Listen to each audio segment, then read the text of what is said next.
Christ! Do this. I'm moving my screen around by accident. That's a terrible start. Hello, everyone. Is that the opening?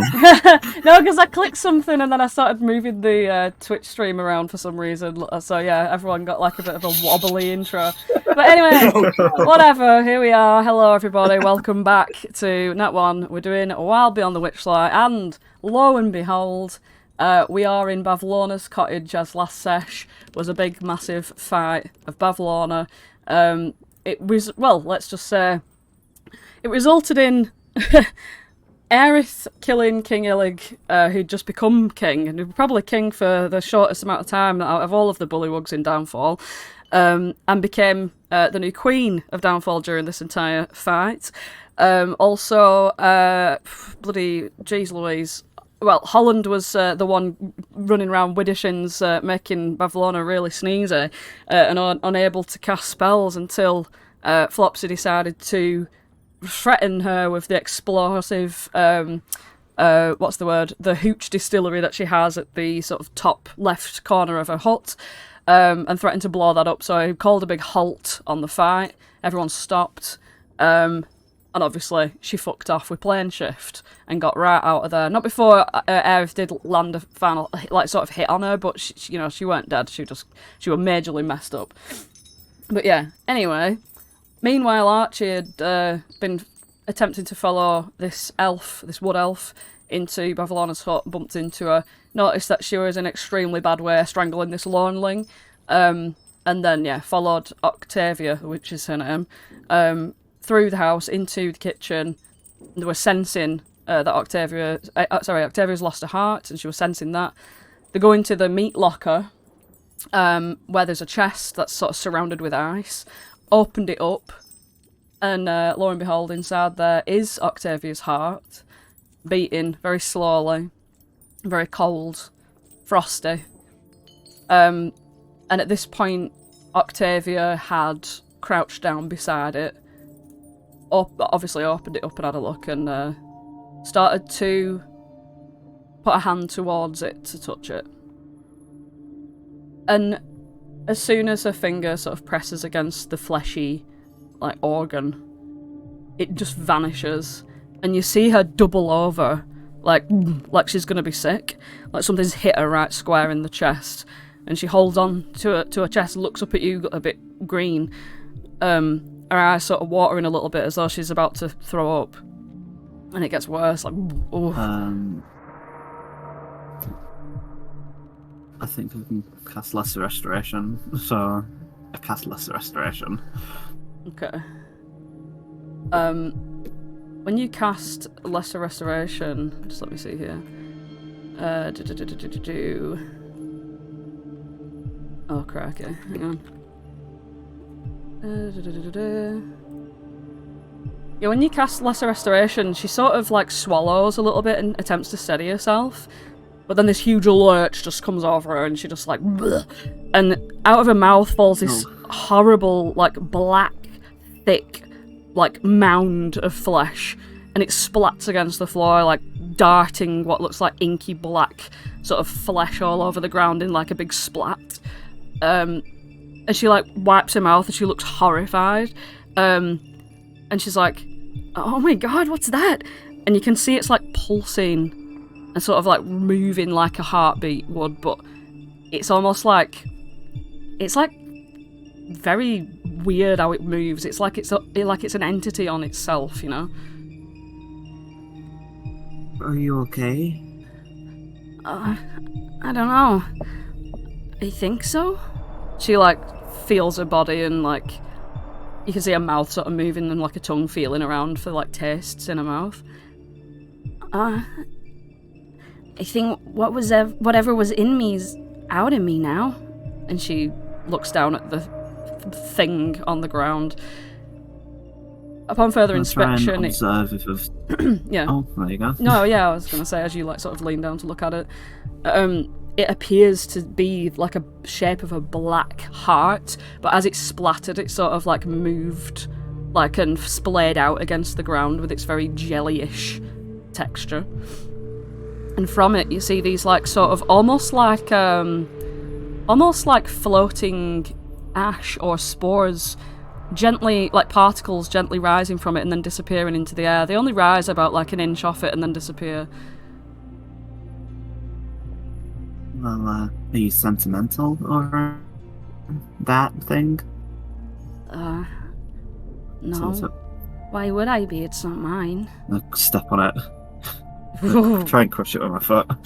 Okay, yeah, you stamp on it, and it like splits underneath your feet and like splatters up against the, like it goes far as well. Like you wouldn't think it'd go so far, but it just shoots out this inky black sludge all up the fucking like chest itself, like and against the door on the other side as well. Like it's popped out of two sides under your foot.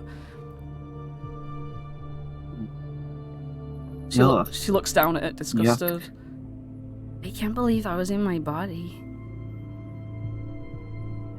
Well, the good thing is it's not in your body anymore. You got your normal heart, right? Can you feel it beating? Sort of puts her hand to her chest a bit and then puts her two fingers to her neck. Yeah, it seems normal. But, I don't know. I kind of figured it would be a little bit different, you know? Like, I just feel sad. Like, it's heavy. How come? Is there anything in particular, or just, like, melancholy? I don't know. It's kind of like the... You know that kind of sad that you get when, like, you realize something and you just accept it, but it's kind of sad, too, that you had to accept it. And she's just gonna, like, sit down against some of this meat and just, like, hold her forehead for a second and look a bit queasy. I'm gonna sit on the chest across from her. Wow. That's not what I was expecting.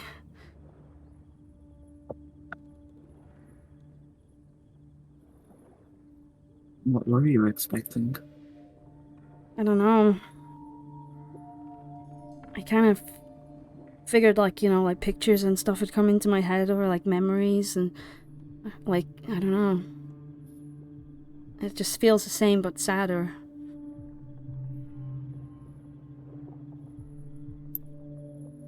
Maybe... I mean, you can still remember, right? Maybe think about it. Maybe it doesn't come automatically. Maybe you have to try. It's probably a good thing, right? I mean, if I did, like, you know, have feelings of love for, well,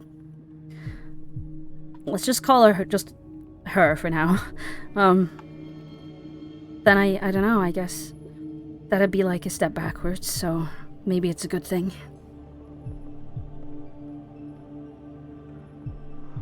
Yeah, I mean, I suppose. But I think that it's always a good thing to have treasured memories, to know that things are bad and that, I guess, you can't or shouldn't go back, but like to know that there were good moments. If there were. I guess. Well,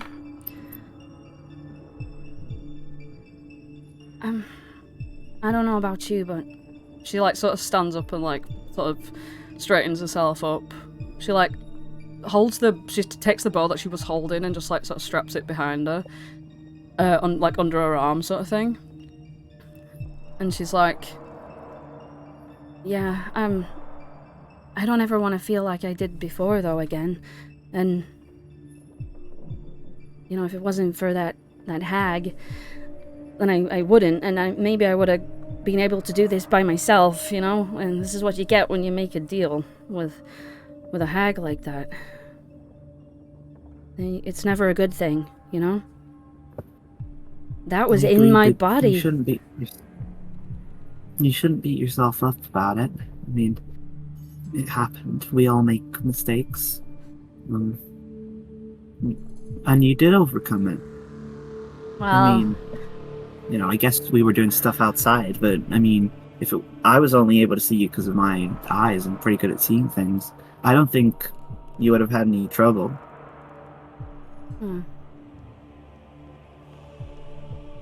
Where is she anyway? That Bavel or no? I don't know. She just like vamped out of existence. Did she? Maybe she's dead, but I doubt that. How do you know? I think it's more likely. Well, I saw it with my own 2 eyes. Oh. But I think it's more likely that she just, like how when little kids get hurt and then they bamf. I think it's more like that. Right. Well, that means she could be back at like any moment, right? Well, if I were her, I'd think twice. Only madmen attempt the same thing twice and expect a different outcome. Well, I don't know about you, but I kind of want to take her down, you know? Right. Well, that's what me and my friends are doing. Well, I mean, we're kind of not all in agreement of it, but me, some of the others, we're all, like, definitely trying to take down these hags. Yeah. And trying to stop their evil reign. She sort of, like, squints her eyes respectfully at you and nods. She's, like, sort of, like, sucks her mouth in a little bit, like, And, she says... Well, you should join us. Oh, I was going to ask, actually, if that would be okay, but, you don't exactly need a ranger. And she points at your Zephyr.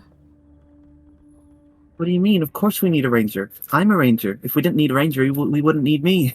And we need me. And that means we need you. I mean because you're there. You're here. You know what I mean. Oh, right. Well, you know something. I like to see things with my eyes, right? Surely I don't need 2 eyes, right? Because I've already got the 1. But I find that 2 eyes helps with depth perception. Like, try closing your eyes and then sort of looking around. It's harder to... 2 rangers, that's 4 eyes.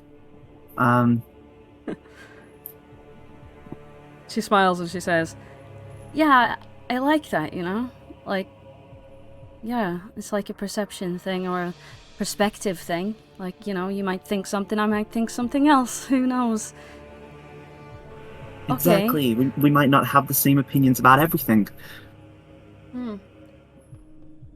Alright. Well, oh, but you're right, Bavlorna could be back any moment. And why would she come back right now? Probably because, like, there's just, there's something, come on, take my hand. We've got to go, loot upstairs. Come on. As you sort of walk into, like, the kitchen area, you can see that there is, like, a couple of bullywugs, like, knights marching around, sort of, like, upturning things. And the red cap in the kitchen, so sort of like when you move down here, the red cap in the kitchen is just like, for fuck's sake, I'm trying to keep everything tidy and neat in here, and you're just messing everything up. And all these bullywug knights that you can't see because I've not put the fucking things on the screen are just like going around turning things over.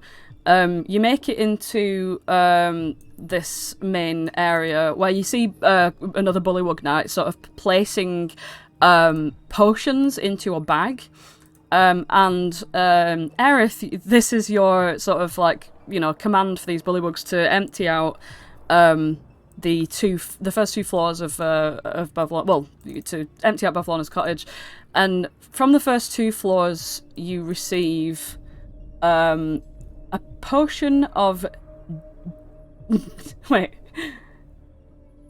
diminution, however you pronounce that, labelled shrink. Oh, right, okay, so it's a shrinking potion. A potion of growth, labelled grow, and a potion of invisibility. I'm going to copy these in. Is that labelled? Yeah, this is all the shit that you get from the...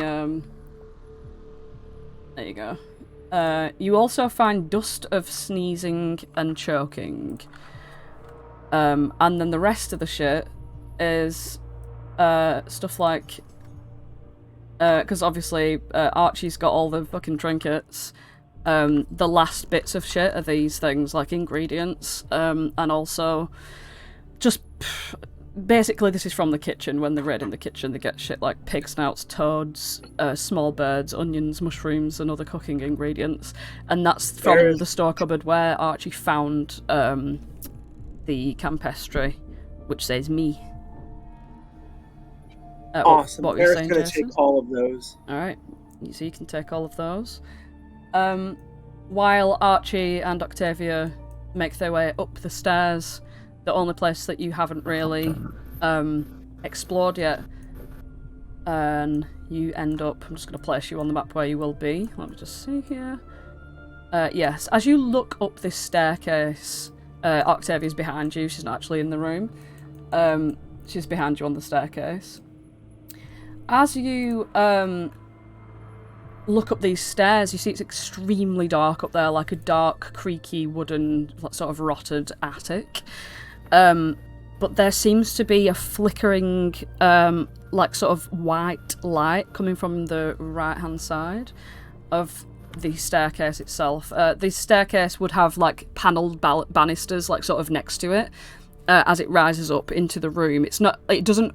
If you were to walk up those stairs, there'd still be the walls there on either side. It wouldn't be that your head emerges flush with the floor. That's not how that works. It would still have the two panels on either side, like attic steps do when in the centre of a room. Just as panels to stop people falling down them, I guess. So yeah, up above that, like flickering, like sort of blooming and sort of pulsing, is this white light. It's pretty dingy in here. At least we've got a light. I don't really trust that light. Probably don't go near it. Okay, your thing's doing the same thing that it did last time. Your noise thing, Peach. Okay. Alright. Yep, that works. Yeah. I said, this room looks pretty dingy. I wouldn't trust that light over there if I were you.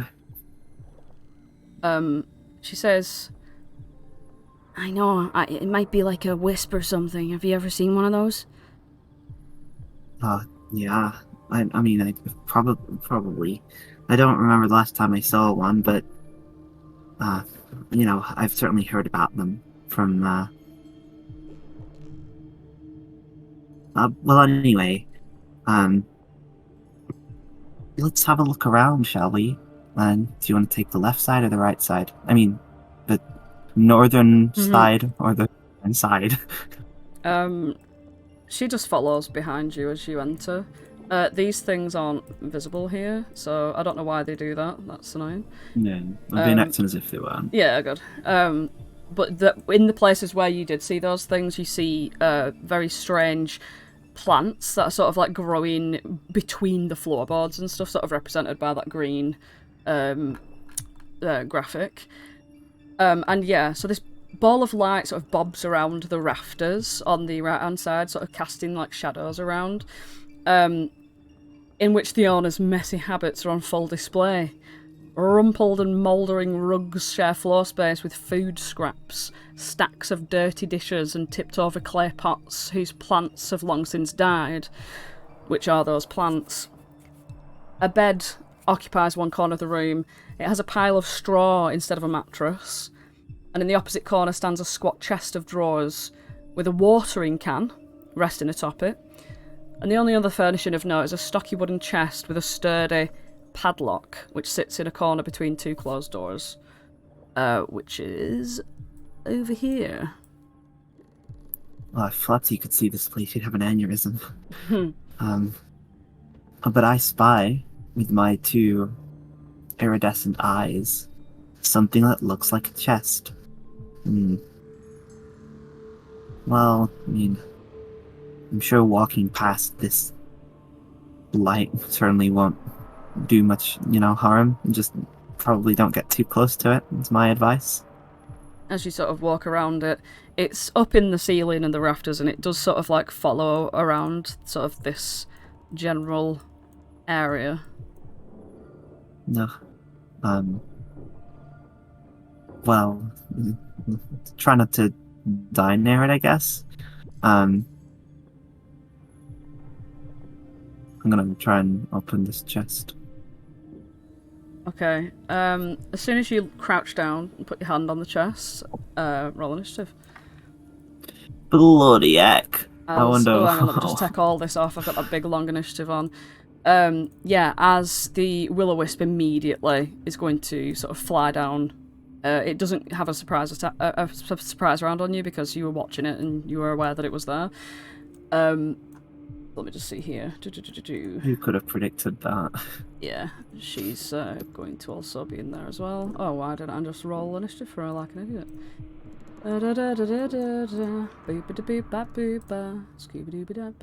True. You get Right. first. Also, even though you stopped the bleeding on Octavia, she's still low. You can tell this by the way she's been walking around and stuff like that. So be careful. Yeah, this might be TPK territory. But yeah, so Will-o-wisp comes down. First of all, and is going to immediately shock you. Oh, that's a 12, and that misses. As the shock sort of like aims for the chest, and you pull your hand away just in time, and you feel it sort of like this weird energy, this like very like sort of playful, but like it's gonna get you sort of energy coming from it. Yes, it's you. Okay. I'm going to bonus action Hunter's Mark. And I'm going to try and slash it with my dagger. It's a magical weapon, so I think if it's resistant to non-magical, it's not resistant to this. And then there's an additional... The blinking... That first one's a miss. As it's like floating around like... like floating up and down.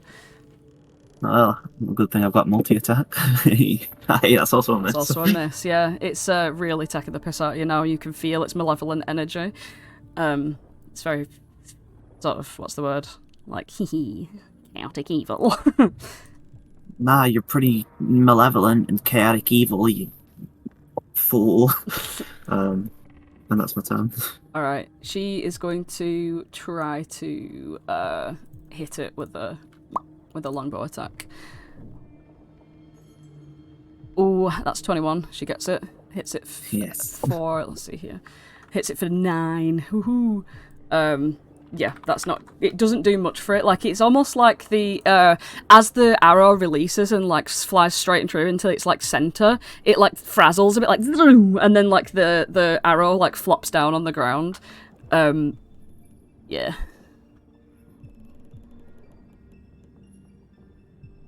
Eee. Right. It flies down to you again. And is going to give you a shock. 21. It's a hit. That's 8 lightning damage.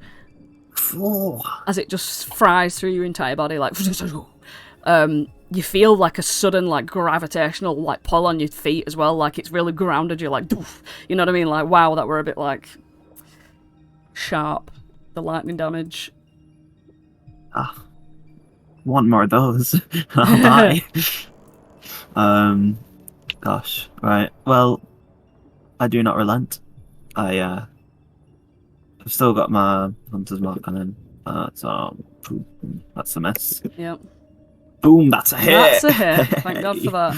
Hey. And obviously it's magical, so all this damage is going to succeed. Hey, and we've got an extra D8 as well.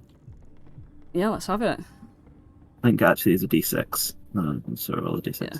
Yeah, oh yeah, you've made it really mad to a point where like it's like light is much dimmer than it was before, and it's like every time it tries to like boom boom like make it bigger, like it's blooded. Nice. Yeah, she's gonna attempt to try and hit it again. That's a miss. The other one just goes thunking straight into the chest. Confound it. Yeah, and here comes the shock from Will-o-wisp. 18. That's a hit. That's 10 lightning. Oh, I'm down! Shit. Oh my god, Archie's down straight away. It's Archie's final words are, "Take my dagger!" Oh no. You know what will-o-wisps do when someone's down. Oh, your microphone's doing that thing again.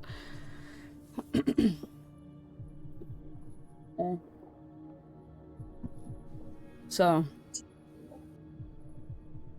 Archie. Hey. Make a death saving throw. Oh, bloody hell. That's a fail. Right, this is Octavia's chance. This is Octavia's chance right now. Here we go. Oh, go, boss, fuck, please. That's a miss. No! Oh, she's missed. She's like panicking and she's gonna come running over to you, but like, fuck me.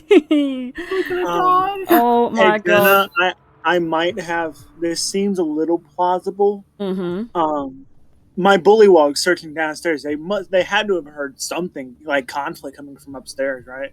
Yeah, they probably would have heard like zapping and like, you know, swooshing and stuff like that.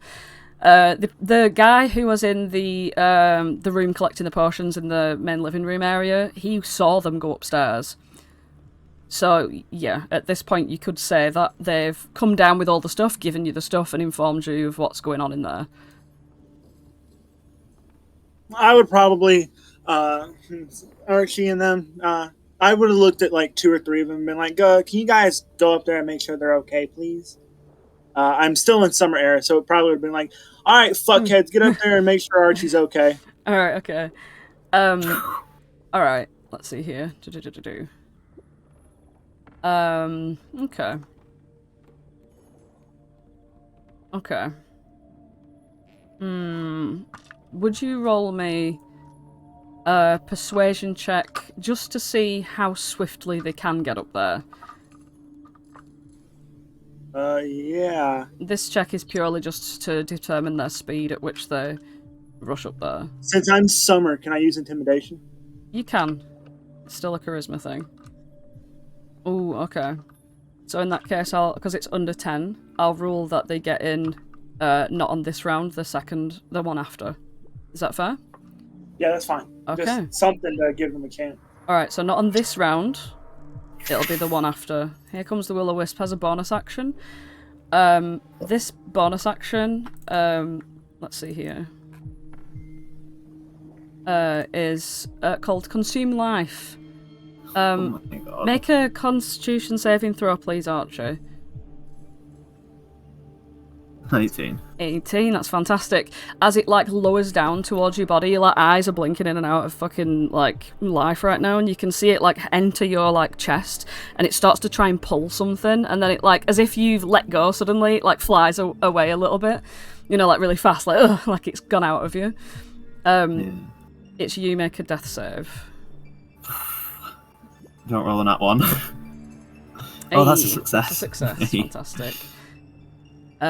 It's Octavia. She's I was gonna say she's actually going to do a medicine check on you. Let's see here.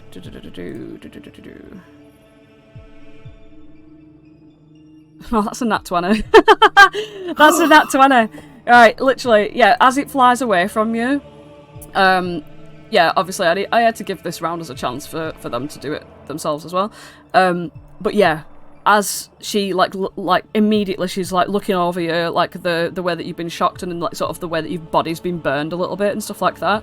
She pulls out some sort of like creams and shit that she's got in her bag, and like some of it looks like dirt mixed with leaves and shit, and she just sort of like starts rubbing it on you like burns. And as you do, it's like this cool immediate relief of pain. Yeah, you get back up with 1 health point with the nat 20. Yeah, no, you are just it's you're not. You don't get up with 1 health point. It's a medicine check, so you actually are what's the word? You are stabilized. That's the word. So you are not able to act yet because you are stabilized. That's her action. She's not able to like sort of pick you up and carry you, because that'd be an action to pick you up, as you are now prone on the ground. She can half movement with you, but I don't think she really wants you to get out of that thing's, you know what I mean, range, so she's going to drag you as far as she can. She takes an attack of opportunity though. Yeah, fuck it. No. She's gonna risk the attack of opportunity to get you here. And she can actually place you there. And the up attack. Oops, that's the wrong button. Oh! Ooh. That misses. Thank God for that. Thank gosh. Right. She gets you there, and at the top of this round, that's when you see down the steps there, the bullywugs come marching up. She throws you straight down to them, as this is like acting on their turn. They take you, and the other one takes Octavia down the steps. But as you're sort of leaving, you notice that the will-o'-the-wisp doesn't move from its space. And they're going to bring you down to the rest of Downfall, which is where everyone else is.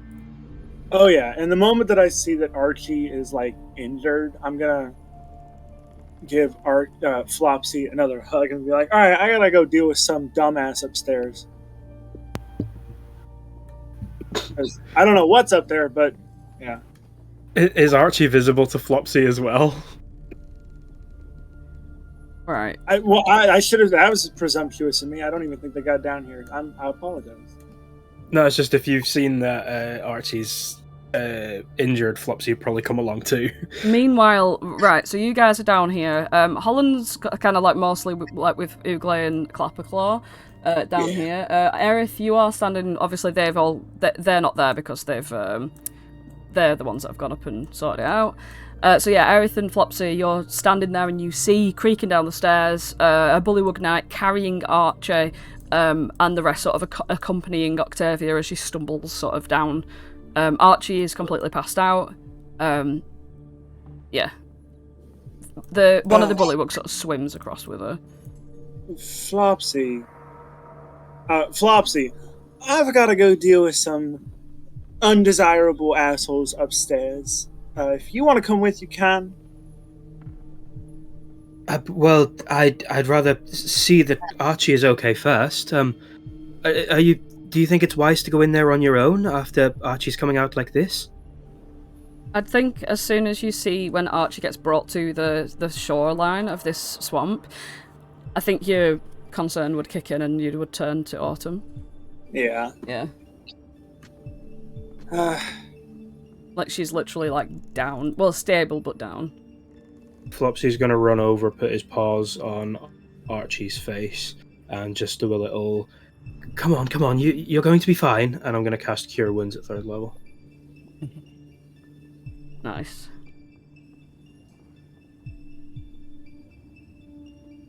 I'm gonna look at Octavian like, then this person. I'm gonna be like, "Hey, what did this?"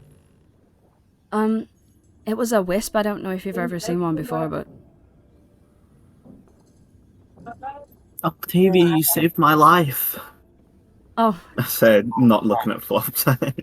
Just like wakes up immediately and sees Octavia. I'm Archie. Oh, Aerith, when did you get here? I look behind you. That was. Oh, Flopsy, when did you get here? Wait, why are we outside now? You. I might have missed something. You got knocked out by a wisp, and I sent the bullywugs down to get you. And she then goes and gives all 6 of them like a pat on the head and is like, "Good job, all of you." They're all croaking happily. Jeez Louise. You guys, I will go take care of the wisp. Was there anything that you guys needed from wherever? Where was it? I need a little information. It was up in the 3rd floor. It seemed like a bedroom. It was watching this chest. There was another door up there as well. And she's just gonna look at Archie. Are you okay?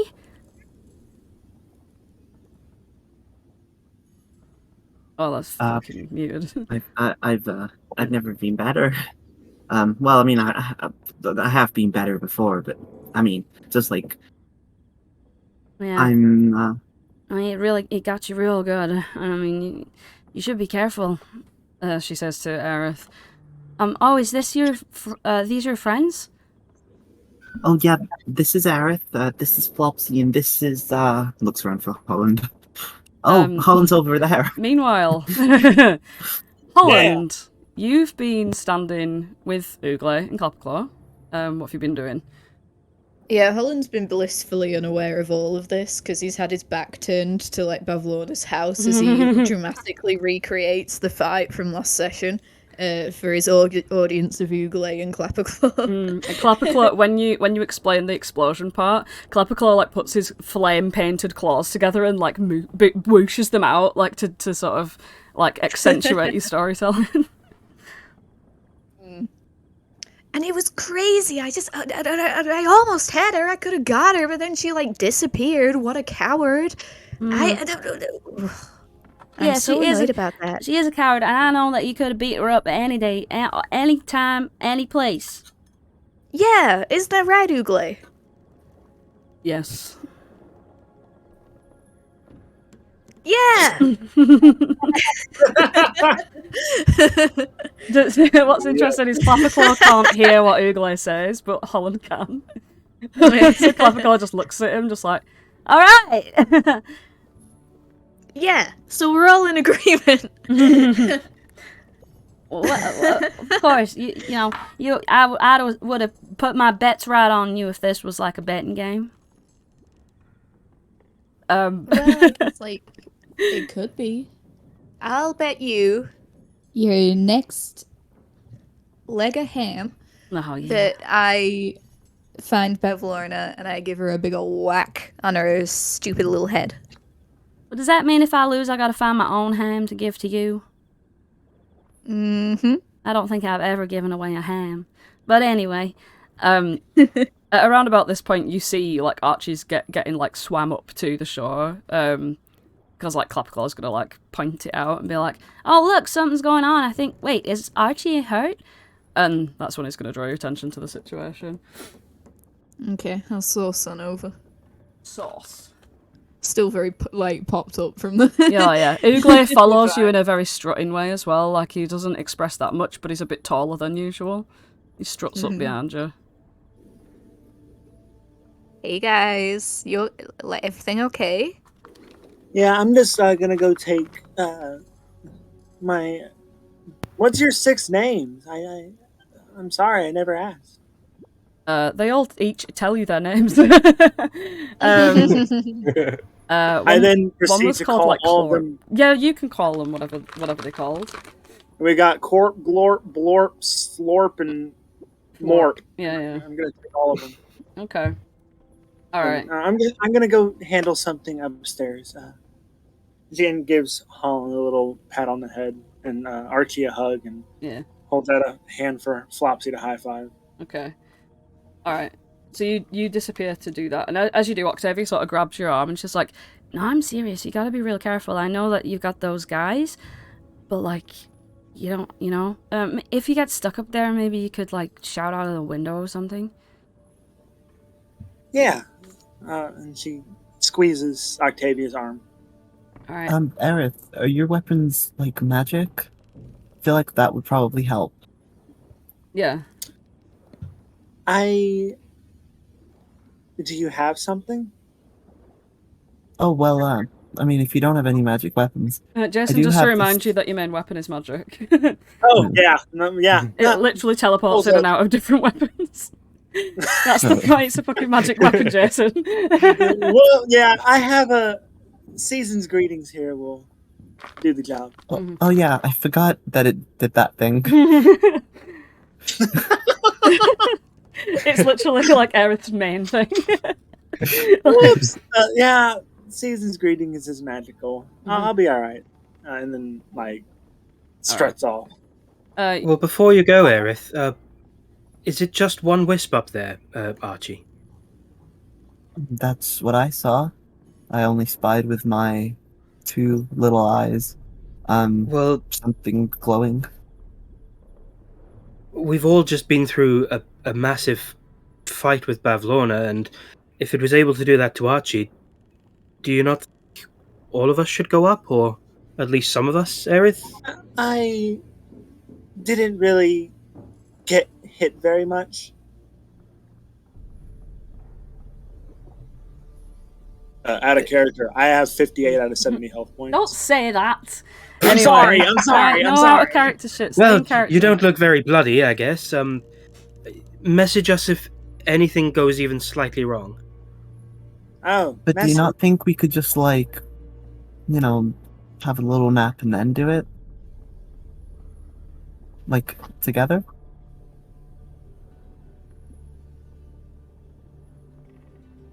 I mean, if that's what you guys would like.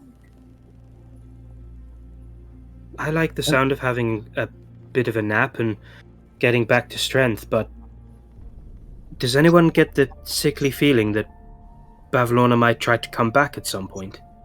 That was my feeling, which is why I wanted to get whatever's in the building and then get out. And that's what me and Octavia were trying to do, weren't we? Yeah. I don't know, I feel I kind of need a rest. Okay, you guys look really rough. You should get some rest. So, like, what are your guys' names again? Aerith. Did you introduce you? She looks like she's really tired, like she's fallen asleep in front of you, like she's kind of fucked up. Yeah, as she's saying this, Aerith will, like, come up to her and wrap her arms around her, put a hand behind her head, and be like, "You are tired, child. You should, get some sleep. We'll talk more when you've rested a bit."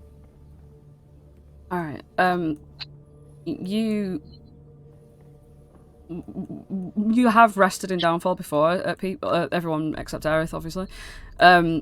You recall that the palace is extremely comfortable, and obviously, with Aerith now being the new Queen of Downfall, belongs to her.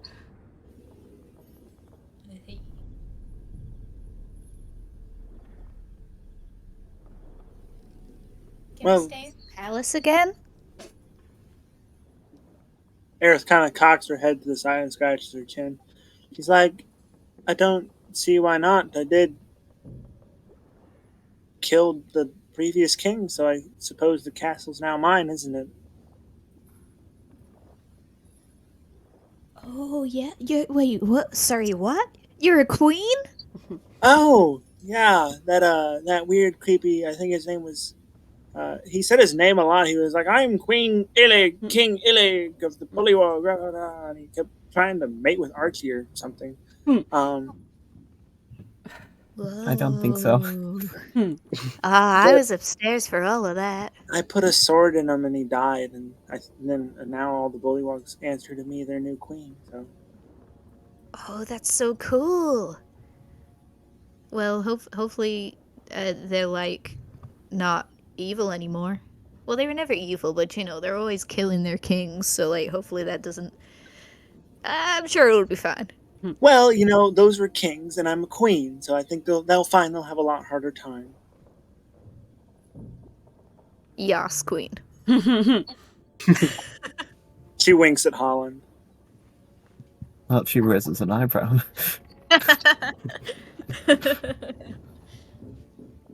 Alright. Aerith, as everybody settles down, she'll go up and take a look at this wisp. Okay. With all six of the orc squad coming in. Okay, so what? So they're going to the palace to rest, and you're doing that? Yeah. Alright, okay. Alright. So you guys head off to... Well, who's going with Aerith? Because I know Archie and Octavia are certainly going to be in that cozy little bedroom. Yep, so we've got you guys. Right, okay. Hang on, that's the palace music really loud. Bloody... What were I going to say? Okay, Flopsy, what are you doing? Flopsy is way too exhausted looking, bloody TM to go into a wisp room.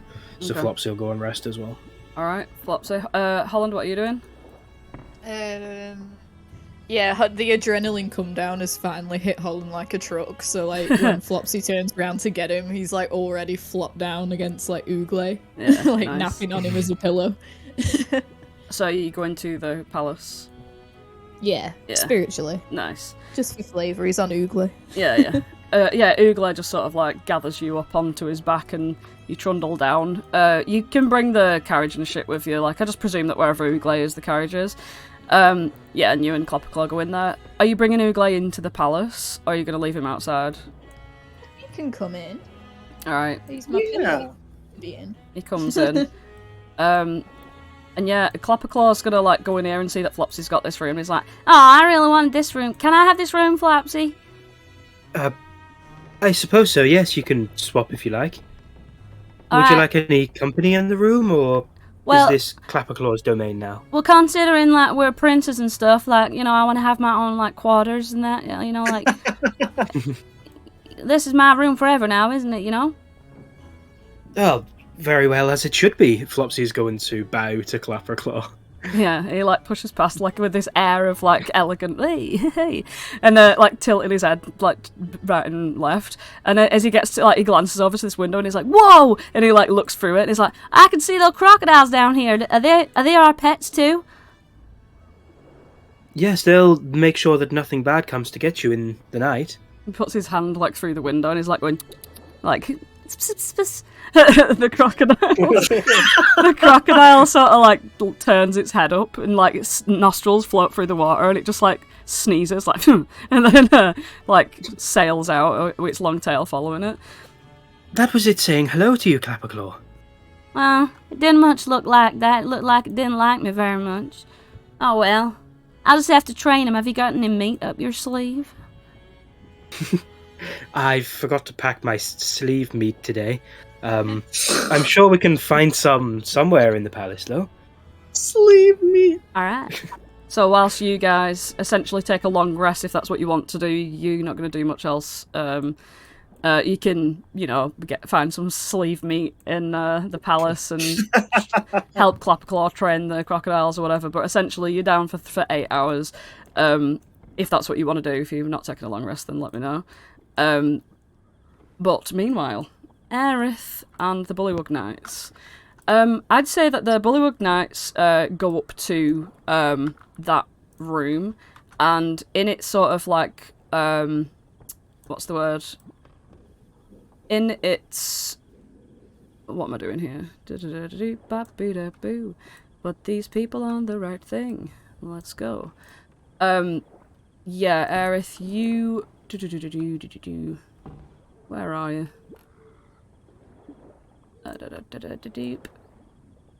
Just gonna put you where you would be once you've come all the way up. I don't know why you're a bit like transparent. That's weird. Yeah, the entire map's black and white to me. Can you not see all the way up? I can't see anything. That's really weird. I only see parts of the map that I've already seen. Like, it's like all grayed out. Alright, okay. This is what it is then. I found it. Can you see now? No. Oh, that's really odd. You were on the GM layer. Me? I weren't. I'm on top. That's why she's transparent and can't see anything. No, when I put a token on the thing on token layer, it's transparent. Just put yourself on the. There you are. Can you see yourself? No, it's all still black and white for me. Right, okay, I got this. There we go. Doop, doop, doop, doop. And now you should be able to see. There we go. Right, okay. Whoa, so there's Octavia and Archie. yeah. Right, so you had. Oh, what else I need to do as well? Doop, dap, doop. There we go. Right. Okay. Yeah, when you send your knights up there first, they make short work of this will-o-wisp. And, yeah, they kill it. You lose the low health one, so you've got 5 now. So his dead body's just on the ground in here. Oh no! I feel so bad. He gets immediately shocked and, like, he had, like, 2 health left, so he's dead as fuck. Yeah. But you have 5 of them, and they're just sort of standing around waiting for your instruction. Yeah, I see the dead one. I'm like, oh my god, are you okay? Oh, poor Sklorp. Poor Sklorp. Yeah, I'm just gonna plop these around so you know that they're there. Yeah. I suppose I will just start with the chest and then loot the rest of the room. Yeah. You also see that there is a door here as well. Yeah, I'll loot this room. I'll loot the chest, and if there's nothing else, I'll head into that room. Okay. So the chest, let's see here, is locked. It's got a huge padlock on the front of it. It's also got clawed iron feet and the initials BB.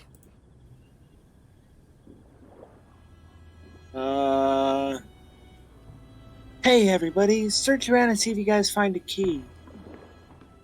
Let's see here. Yeah, they start rooting around, just like chucking stuff everywhere and don't find a key at all. Can I break it open? You can certainly try. Okay, yeah, can I, like, try to force it open? What do you want to do that? I have a crowbar. Okay, right. Okay, give us an athletics check. Also... Ooh. Okay. Yeah, you just sort of like prying and prying, and it's like it almost raises up a bit, like it snaps back down again, almost like it's a mouth.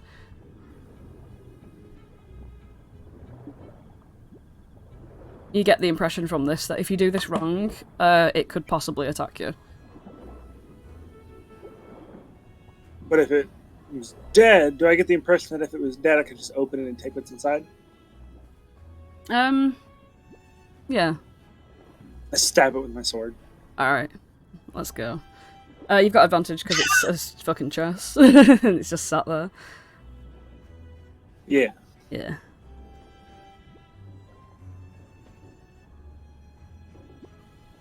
Ooh, yes, you hit it just. Yep, you hit it, and you make this huge gash in it, but like it starts to then wiggle around and stuff, and it's trying to like open its mouth, but it can't because of the padlock, obviously. And it's going to just sort of like rush towards you, make a slam against you, and you literally just sidestep out of the way as it comes barreling towards you. So you sort of sidestep. Oh my gosh, I can't do things. This way, and it sort of ends up here. I smile and wave at all of the 5 folks. They all come forth with their spears drawn and just like, I'll fucking stab it at once, legit. Yeah, they just surround it and fucking stab the shit out of it. Yeah, it dies, but the padlock still keeps it closed.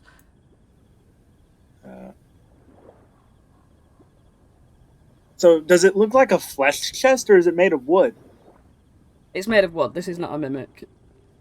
Okay. Well, now that the chest isn't, like, wiggling around and shit, can I try the crowbar again? Yeah, give us another athletics. Yes, you just get it.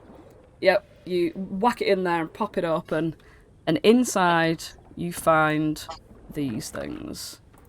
More shit! Oh my gosh. Okay. Aerith just has like all kinds of things hanging off of her. You have found a 12-inch tall marionette, and it has faces on opposite sides of its head. One face is a moon, and the other is a sun. Okay.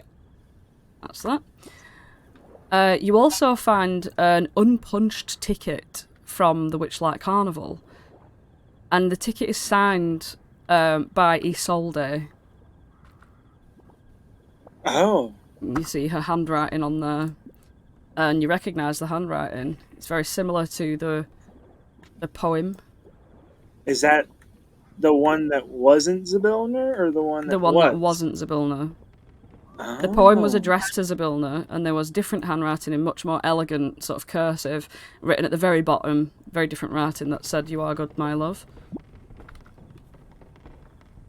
And then you also find 3 spell scrolls of Identify, tied together with a loop string.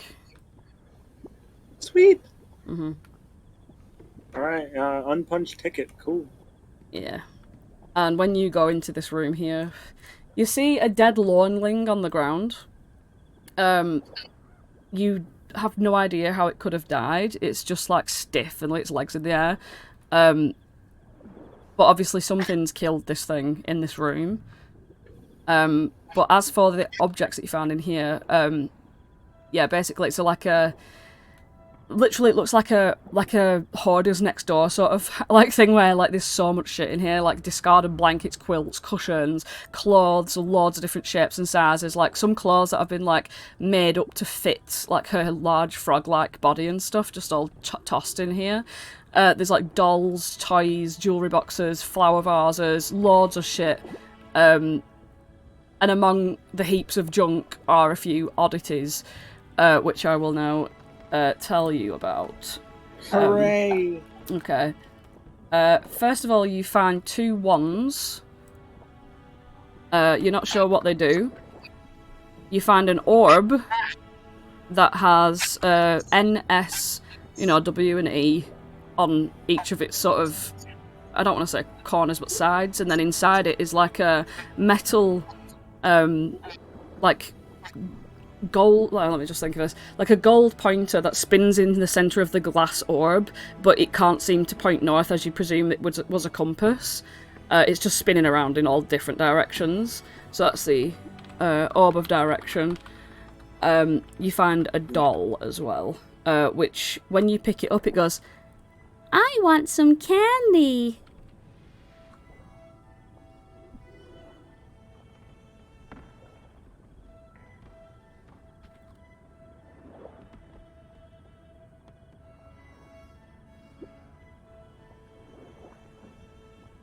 The first wand, let's have a look here.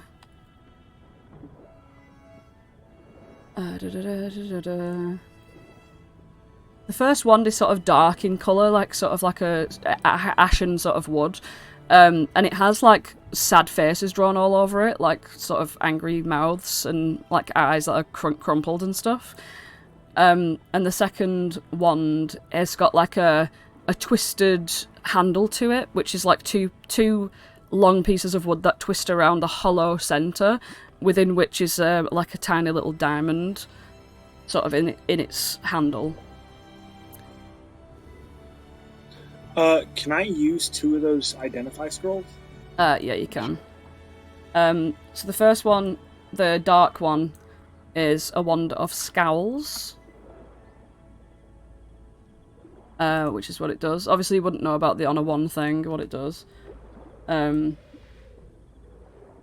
no, you would know what it does because that you've used Identify, so you know exactly everything about what they do. And the other wand is the Wand of Secrets. Ooh! I don't know why it didn't copy the name of it. Oh yeah, it came up just before Wand of Secrets, Wand Uncommon. So those are those 2 wands. Okay, well, I plan on resting anyways. Can I burn a charge of the Wand of Secrets in this room?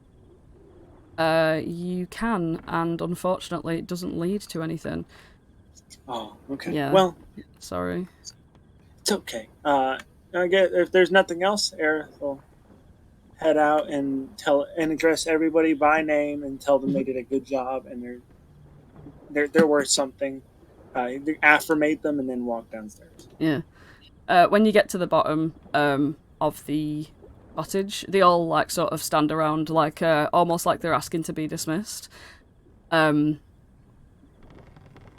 Yeah, Aerith looks at him and she's like, "You did wonderful. You free to go. I'm kind of new to this queen thing. If I need you guys again, do I have to come all the way here to get you?"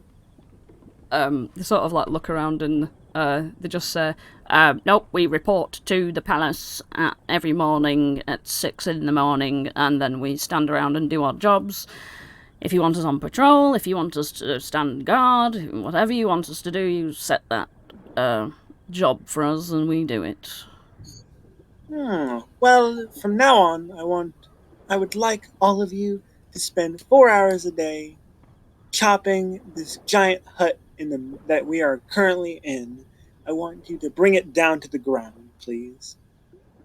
Do you want us to do it now, or can we have a little rest because we're a bit tired?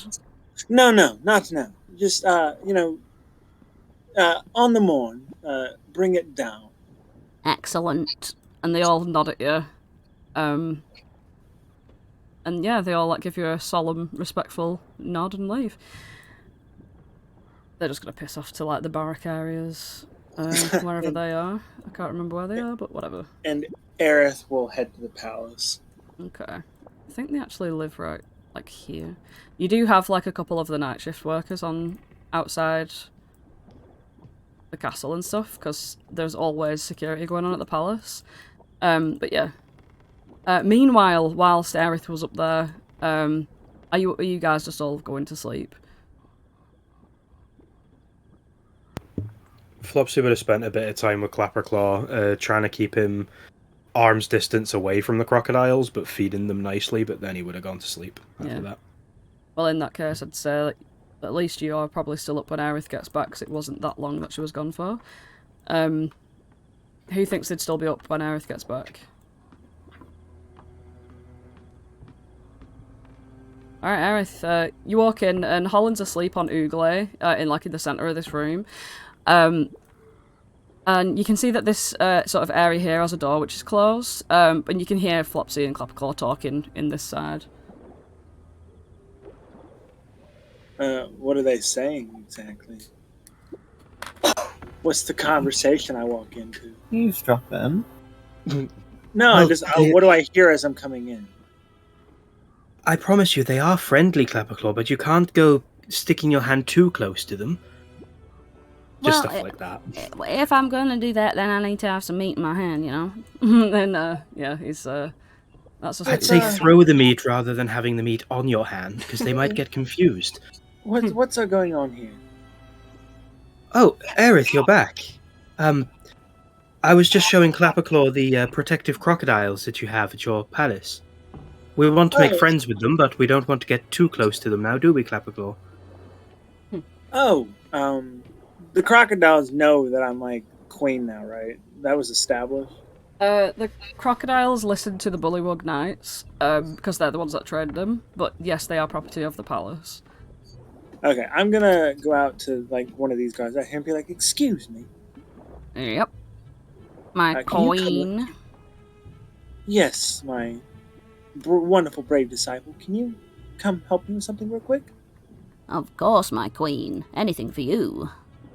Clapperclaw, Flopsy, will you follow me for one moment? Sure, as you wish, my queen. That still feels a bit strange to say. Aerith blushes, and she's like, it's just Aerith to you, Flopsy, gosh.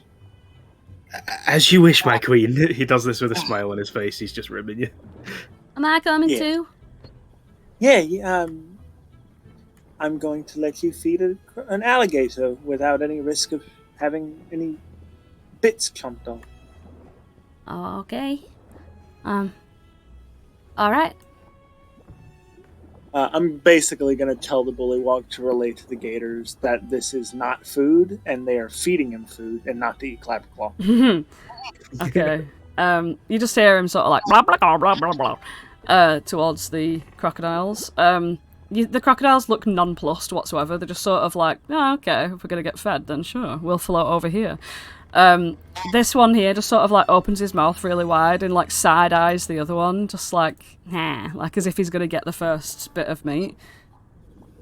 Yeah.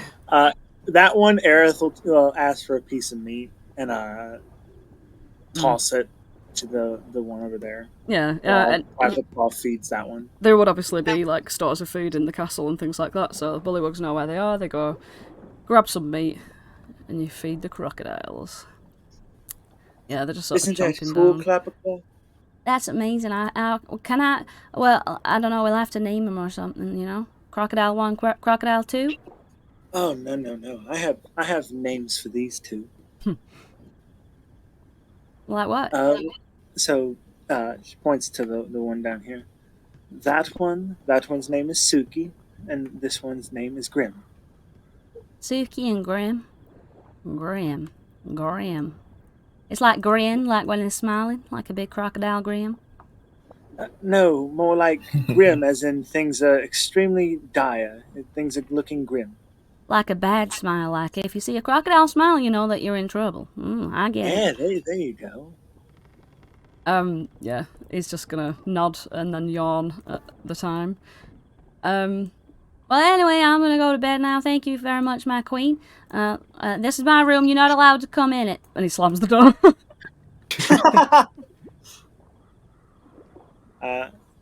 Whatever you say, good outside the door. Whatever you say, good Prince Clapperclaw. From inside, you hear him like, just call me Prince. How are you, Flopsy? I'm okay, but I've been thinking, now, I don't really do well with violence, Aerith. I suppose I haven't really discussed it much, but for 24 years in a place where any negativity has to be covered and brought back with happiness, the idea of hurting anyone just kind of makes me feel a little sick, to be honest. I'd rather spread smiles than scars. But when you were in there, you didn't see any sign of Bavlorna coming back, did you? Not that I could see, but might I tell you something, Flopsy? Sure, yes. I am a mother, and violence is never the first answer. However, if it comes down to protecting somebody that I love, I will lay down my life and end ones if I must. Think of it not as... You said you want to spread smiles and happiness. Yes. And the hags are stopping that. So in a way, if we got rid of the hags, then more happiness and smiles will be around than ever. And Holland will no longer be in danger. Flopsy looks to sleep in Holland and back to Aerith. Oh, believe me, that is 100% what I want as well. I started to think, and you know what we did to Scabatha? We laid waste to her whole operation. But she still has a place to come back from. Well, I was kind of thinking that there was a different way. Now, if it all ends in violence and we have to kill the hags, then, well, that's something that we just have to do. If it's necessary. Is that something you're willing to do, Flopsy? Flopsy just kind of looks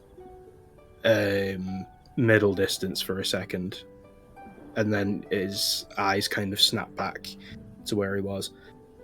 I think there may be a different way. What's your idea? Well, if I may tell you a very brief story, there was one time, back at the carnival, where I was getting a bit over-animated with a spatula while cooking, and I accidentally swatted a fly. I spent 2 days trying to nurse it back to health, and make its little wing flap again. So, the idea of hurting things has never been good for me. But, all said and done, when I'm making cupcakes, pests have no place in my kitchen, so it did have to go.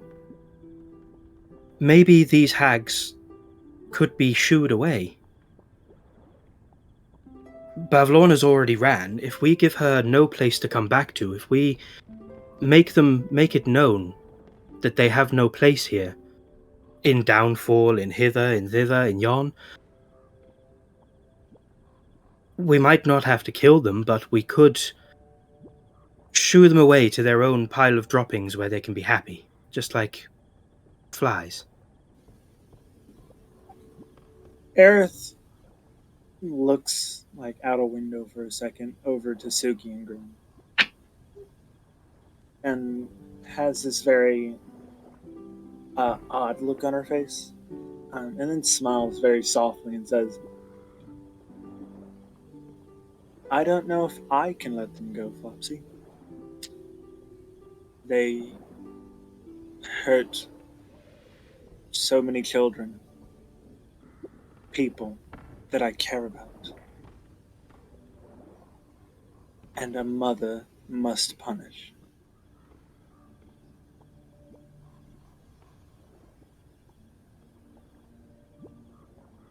If I will give your plan a chance, but between you and me, I don't think the hags are going to listen. I'm under no illusion that it would be a simple discussion that they would listen to and leave. I do think drastic things need to be done, but I'm hopeful that we could rid this place of them. Well, I think you'll be happy to know that in the morning, everybody's going to have a wonderful sight to wake up to. Have you got something planned already?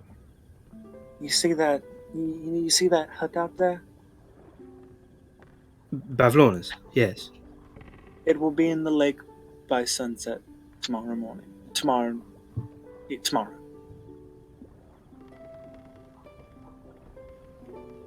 Flopsy smiles at the idea.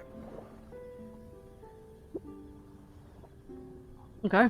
Do you think we would be able to do this to all the others? Don't see why we can't go back to old flabby scabby's place and light everything on fire. Maybe shield Holland's eyes before we do that. But yes, I like the idea of shooing them out. I look forward to seeing it in the morning. Might either scare them away or make them want to kill us even more. Either way, sounds good to me. But while we're in hither, have you met anybody named Sue? I call her Nana. I've mentioned her before. Sue in the tavern on Legs. Yes, that's the one. I don't remember the name of the tavern, but we spent a marvelous night in there, yes. I do hope to see her soon. Well, I suppose after you've conducted your business here, as queen, of course, you could go out and we could find them. Yeah, and then when you call her queen, she very slightly pushes you very playfully and is like, I told you to stop calling me queen. That's the thing. Every time Flopsy says queen, he curtsies. Aerith rolls her eyes. You've earned the right now, and until that crown isn't around your head, unfortunately, I'm bound, my queen.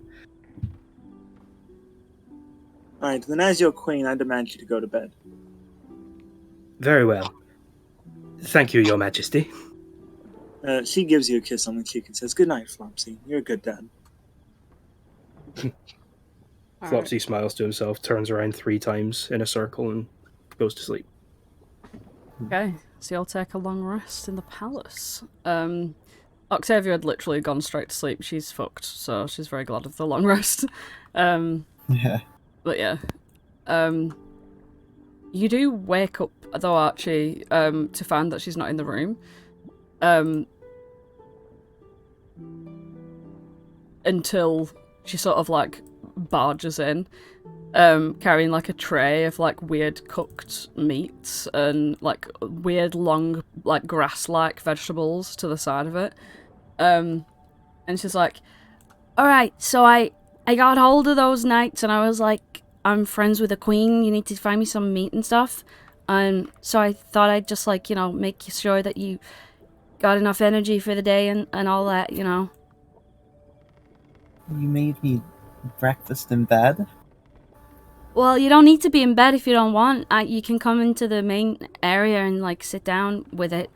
But yeah, I mean, you know, you got shot real bad, and I just thought, gosh, that sucks. Oh, well, you know, I'm all better. She flexes. Yeah, I mean, that's why they call me Archie Sleep It Off. Whatever my last name is. You know? But let's look at this food. She's gonna, like, feel the various things. She's gonna get an idea of the texture before deciding what she actually wants to eat.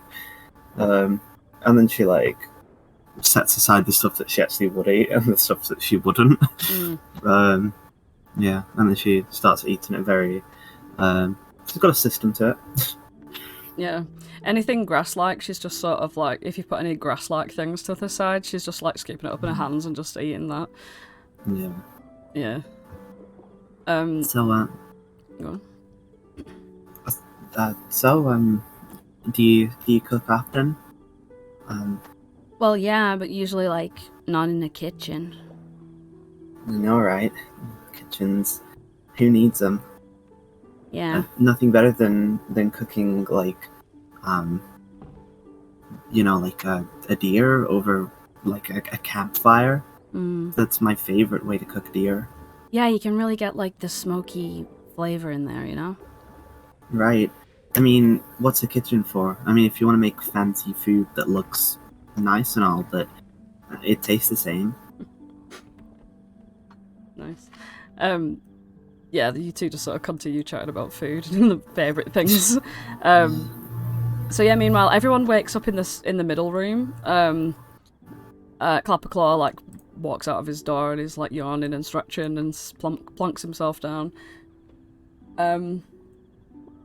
Yeah, you notice that Archie and Octavia take a bit longer to come out, like they've not really come out yet or anything. But yeah, it's the morning. Everyone's sort of milling about, you know, the cleaners are cleaning up and everyone's starting the jobs of the morning. Yeah, Aerith wakes up and looks out the window. What's going on with that hut? You can see a bunch of normal bullywugs as well as like the civilians. That like one of the remaining 5 knights would like stand with a group of say like 20 normal bullywugs, and they've all got like long ropes that they sort of pull in. Some of the ropes are these very ones that have been cut at the base of each where it connects to the rest of Downfall. And they're like grabbing onto it and pulling it really hard on one side, which is your side. So like all this bit here and sort of like this rope as well. But then there are several other ropes attached to it, and you can just see them commanding for him to pull. And then they do like a big heave ho, but like on the hoe bit of the heave, like one of the bullywugs like gets sent up with it, like because it's really resisting. Yeah, as I'm watching this, I like run around to like everybody. I'm like, everybody, come quick. I want to show you something. I need your help. Archie, from there you hear Aerith shouting, everybody. Oh goodness. Octavia, can you hear that? We should probably, you know, we can take the food. Looks like we're being summoned. Is she like the leader of this group? No, she's only the queen. We don't really have a leader. We're more like a commune. Reporting for duty. Oh, please. I thought that this was something that everybody would want. And she hopefully she'll start waving everybody and like bring them out.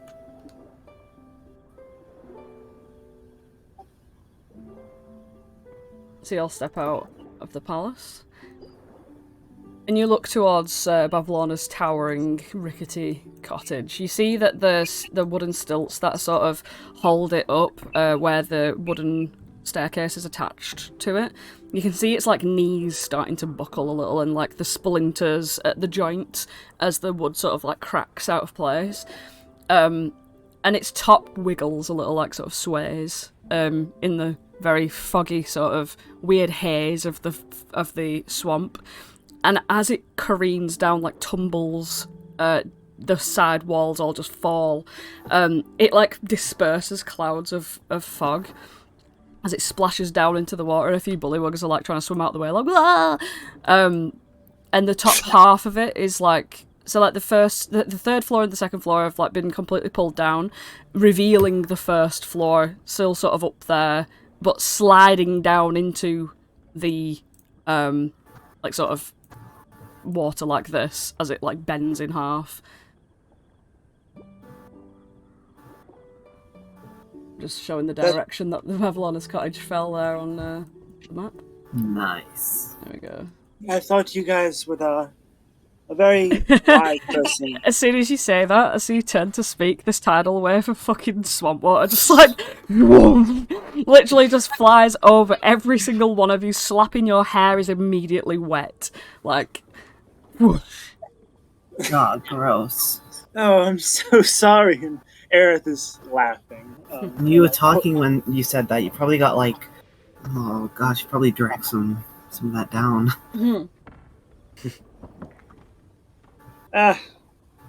Doesn't taste too good, but I'm more happy about that, pointing at the now very empty middle of the lake. The fucking red cap chef just like surfaces in the middle.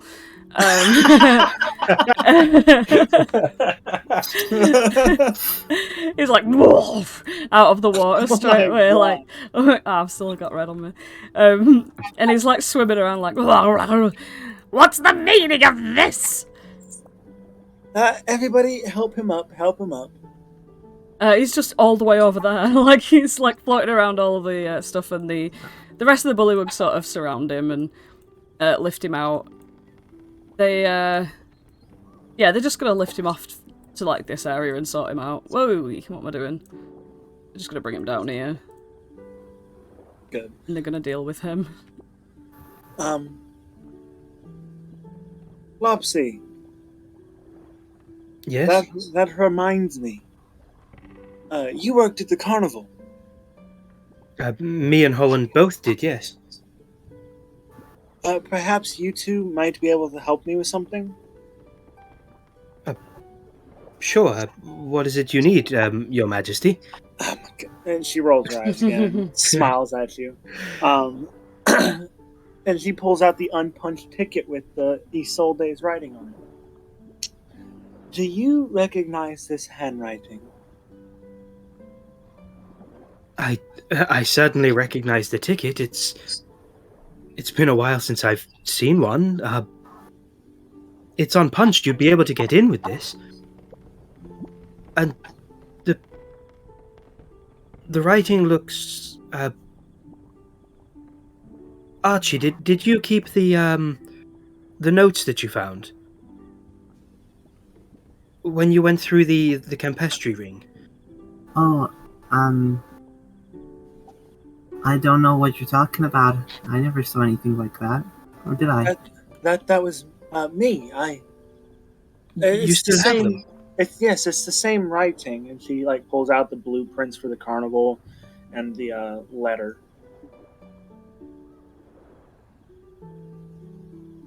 Unfortunately, other than this, I can't tell you that I recognize the name all too well. It's nobody that I used to work with. Well, the thing that piqued my curiosity, and she points down to the very loopy, fancy lettering down at the very bottom.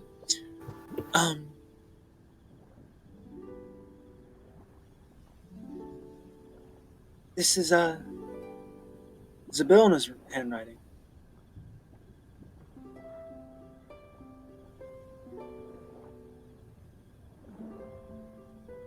Zabilna must have been very familiar with this Isolde person, then. Perhaps this is her ticket. If it's been signed by this person they were talking to. Yes, and if it was unpunched, then that means they never made it.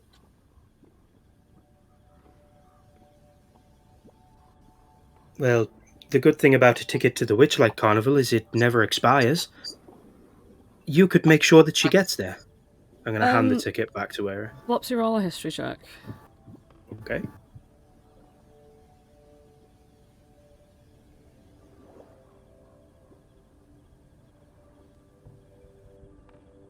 That is a Nat 1 for a 2.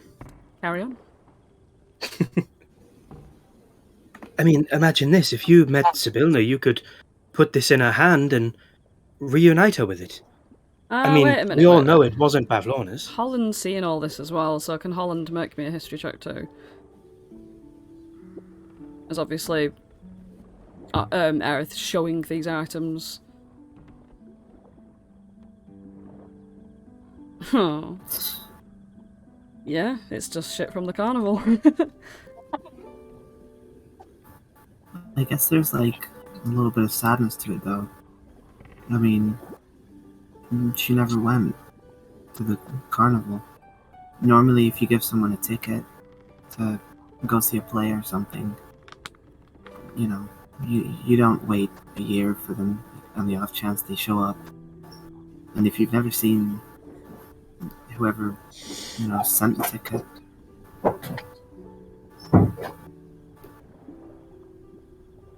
and Aerith, like, grips both and tightly and pulls them close to her chest, and she's like, I do hope we find them. I haven't felt this close to Sibylna in quite a while. Well, I know one thing for sure, and that is we are going to free Sibylna. It's what we've all set out to do, isn't it? So, you would just become one of her favourite people, wouldn't you? If you were able to reunite her with the ticket and make sure she can go. I suppose so.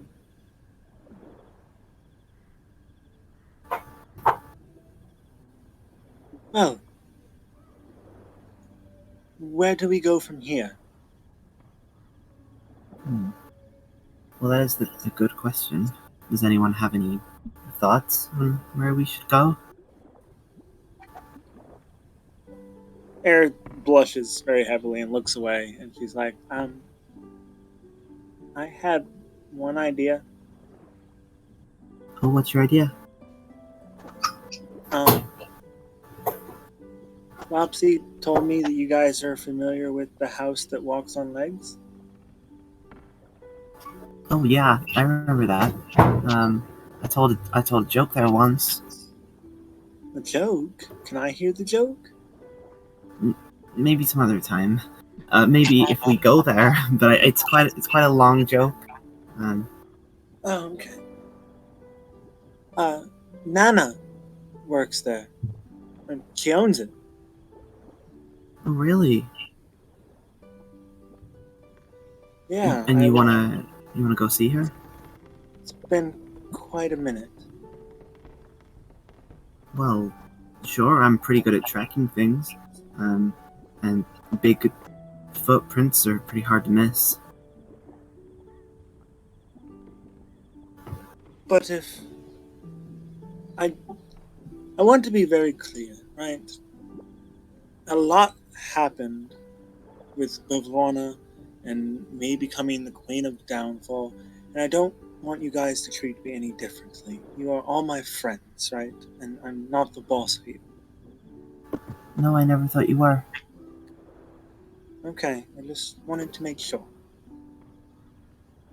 I might call you Your Majesty a few times, but we are just friends on the same level, Aerith. I mean, you're a king too, right, Flopsy? Exactly, that's why me and Aerith are the only ones on the same level here. I'm sure you don't really mean that. I'm joking. I gave you a crown as well, didn't I, Archie? Yeah, I think but we're all half royalty here. At least half. You know, I turn to Octavia. Yeah, I might technically be like a queen, but I don't really like to think of it that way. I more see myself as just, you know, just me.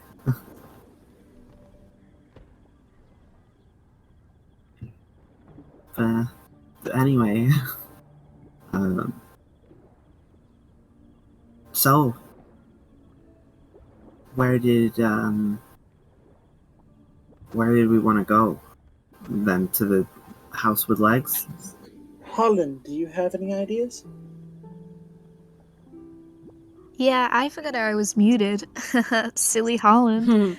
Well, you gotta open your mouth to talk. I've just been thinking in my head. I couldn't help it. Oh, Holland, your fur is back. Oy! Holland, guys. your fur is so sleek and shiny.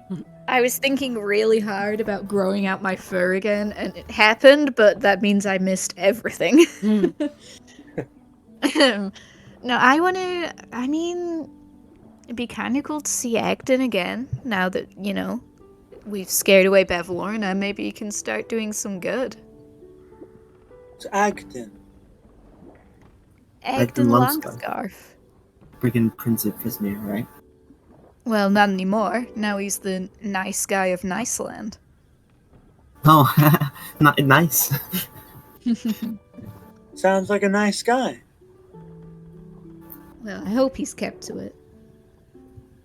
Well, with me being the queen of the downfall, do you think that would have any weight with our words?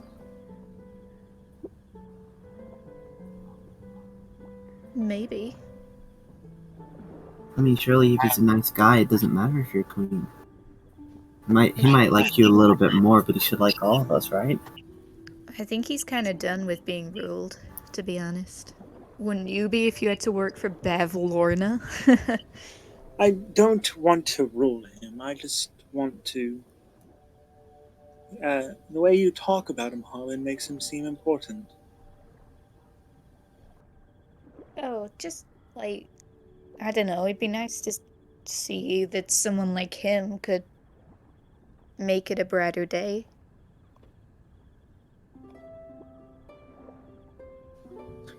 Well, perhaps we stop in, see Nana, and then go visit Agden? Or vice versa? It matters not to me. Well, I don't think there's any telling exactly where Agden would be. He seems to travel around, hopefully spreading happiness now. So maybe if we go on our way looking for Nana, we would find him along the way, or hear laughter on the wind and follow that. Hear a song on the wind, maybe. We could at least check at his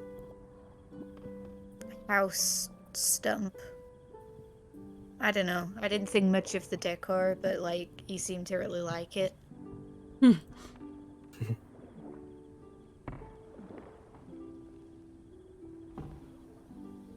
So we shall.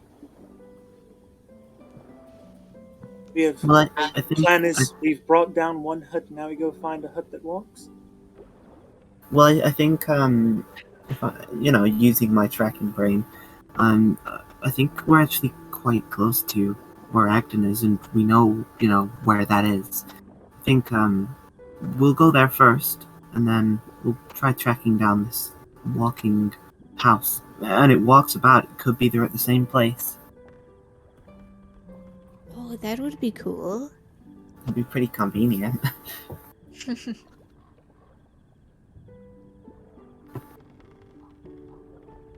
Yeah, let's go see Agden. Okay. Alright, so what are you doing before you set off? Are you just, like, gathering your shit together? Getting Oogler set up with the carriage? Aerith's got a whole new style to her look, right? She takes mud from the swamp and, like, does war marks on her cheeks. She's got all kinds of, like, everything she's collected, all the potions and scrolls and shit are just hanging off of her, like, her chainmail armor. Nice. She looks like a warrior. She's a badass mom. Nice. Can you RP amongst yourselves for a second, please?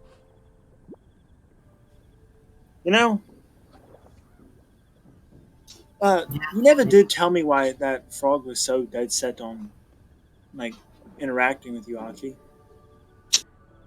Frog? Previous King Illig, now deceased. Oh, it's not that interesting of a story.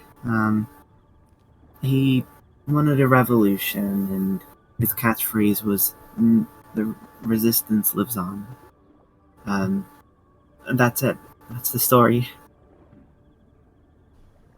I think he didn't like that I was using it against him.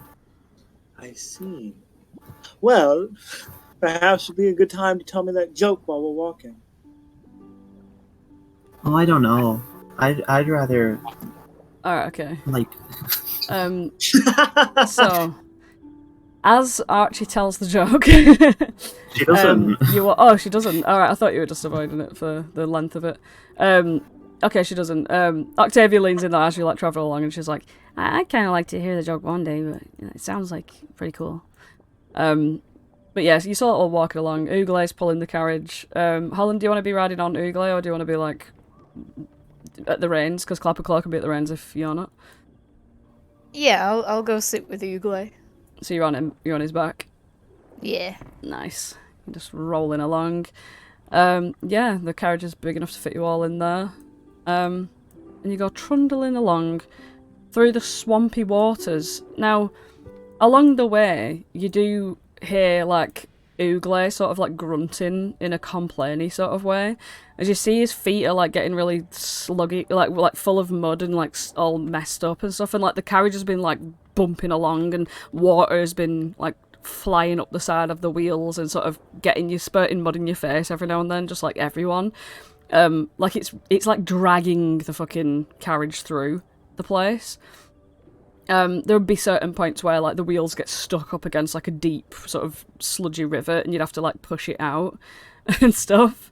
But yeah, you're sort of making your way through and you get to a part that seems to be like just all water, and Ooglay looks around and like looks up the length of it and down the other length of it, and it seems to go on for ages. Like this, it's just like water. Like the ground moves downwards into what seems like a short lake, like not very deep at all, with like trees growing out of the lake itself. Several trees that you can't really. As you look around as well, it seems that they go on forever. Off into the foggy, dark distance. Even though you said obviously it's sundown and all that sort of stuff, but there isn't really a sun in hither at all. It's all just murky, horrible atmosphere. But yeah, you get to this point where it feels like you can't bring Ooglay.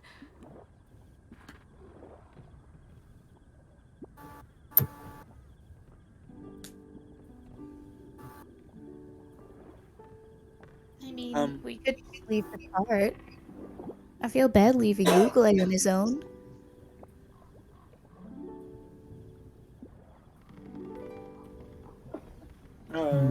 Perhaps you could watch Ooglay? And she looks, Aerith looks over to Octavia.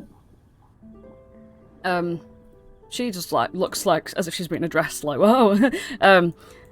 She's like, yeah, sure. I don't mind. I could just stay here. And... Oh, and I'll help you. 2 pairs of eyes are better than 1. Yeah, sure. That's what you need us to do. We'll range from over here. Yeah, we'll like watch your backs, you know. I mean, Aerith kind of looks quizzically at Archie and like, if you think staying behind with her is a great idea, then yeah. We'll say hi to Agden for you. Well, if he's still being nasty, tell him off for me. Okay. And we'll say hi for you too, Ooglay. Alright. Ooglay just looks like he does in his image. rather like before, Holland, when you look out over this like deep water, much deeper than before, you... Wait, where am I? I think I went to the wrong one. This one. There we go. You start here at the bottom. On the way, Aerith looks over at Flopsy and Holland and is like, Archie seems really fond of Octavia, doesn't she? Oh, is that her name? Yeah, she seems alright. I like her hair. Yeah. Her hair is very nice. I think we've managed to maybe spread a little bit of joy by giving them a reason to stay behind together. So I'm happy for that. Happy, yes. So yeah, before you see this rather deep-looking water. It spans all the way left, all the way right as well. It seems to go on forever. But like within it, you can't see that there are trees growing up out of it, but there are. So just imagine dotted around everywhere. Lots and lots of trees. The kind of like depth of trees that sort of suggests that even if you were like a ranger, to get a good angle on anything would be very difficult because the trees in front, in the middle, and behind would all align in certain ways to like block you shots and stuff. But Holland, you get the impression of like, this is like the depths of the swamp, you know, like it's all canopied and stuff like that. Like you get a good feeling that you're going in the right direction. I'm gonna munch down on my telepathic clover that I picked up last time we were here, just in case Acton's like mental system is still set up. Okay. Yeah, and just think out into the world. Is anyone still using this thing? Well, hey up, Governor. I didn't think I'd hear from you. Well, yeah, we were just here. Well, I hit Bev Lorna in the face. It's a long story, but I thought I'd come say hi. I've got some friends with me.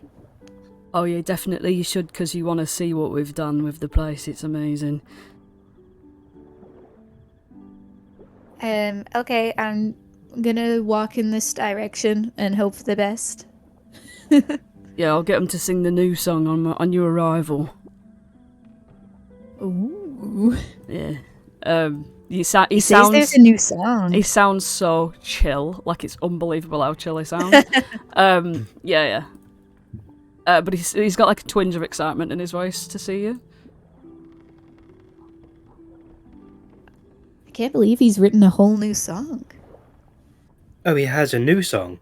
That's good. I was never really fond of the old one. He sounded like happy. No, like I knew he mean would happy. be. Not mean happy. Well, that's perfect. See, there's a reason why Lyra chose you, Holland.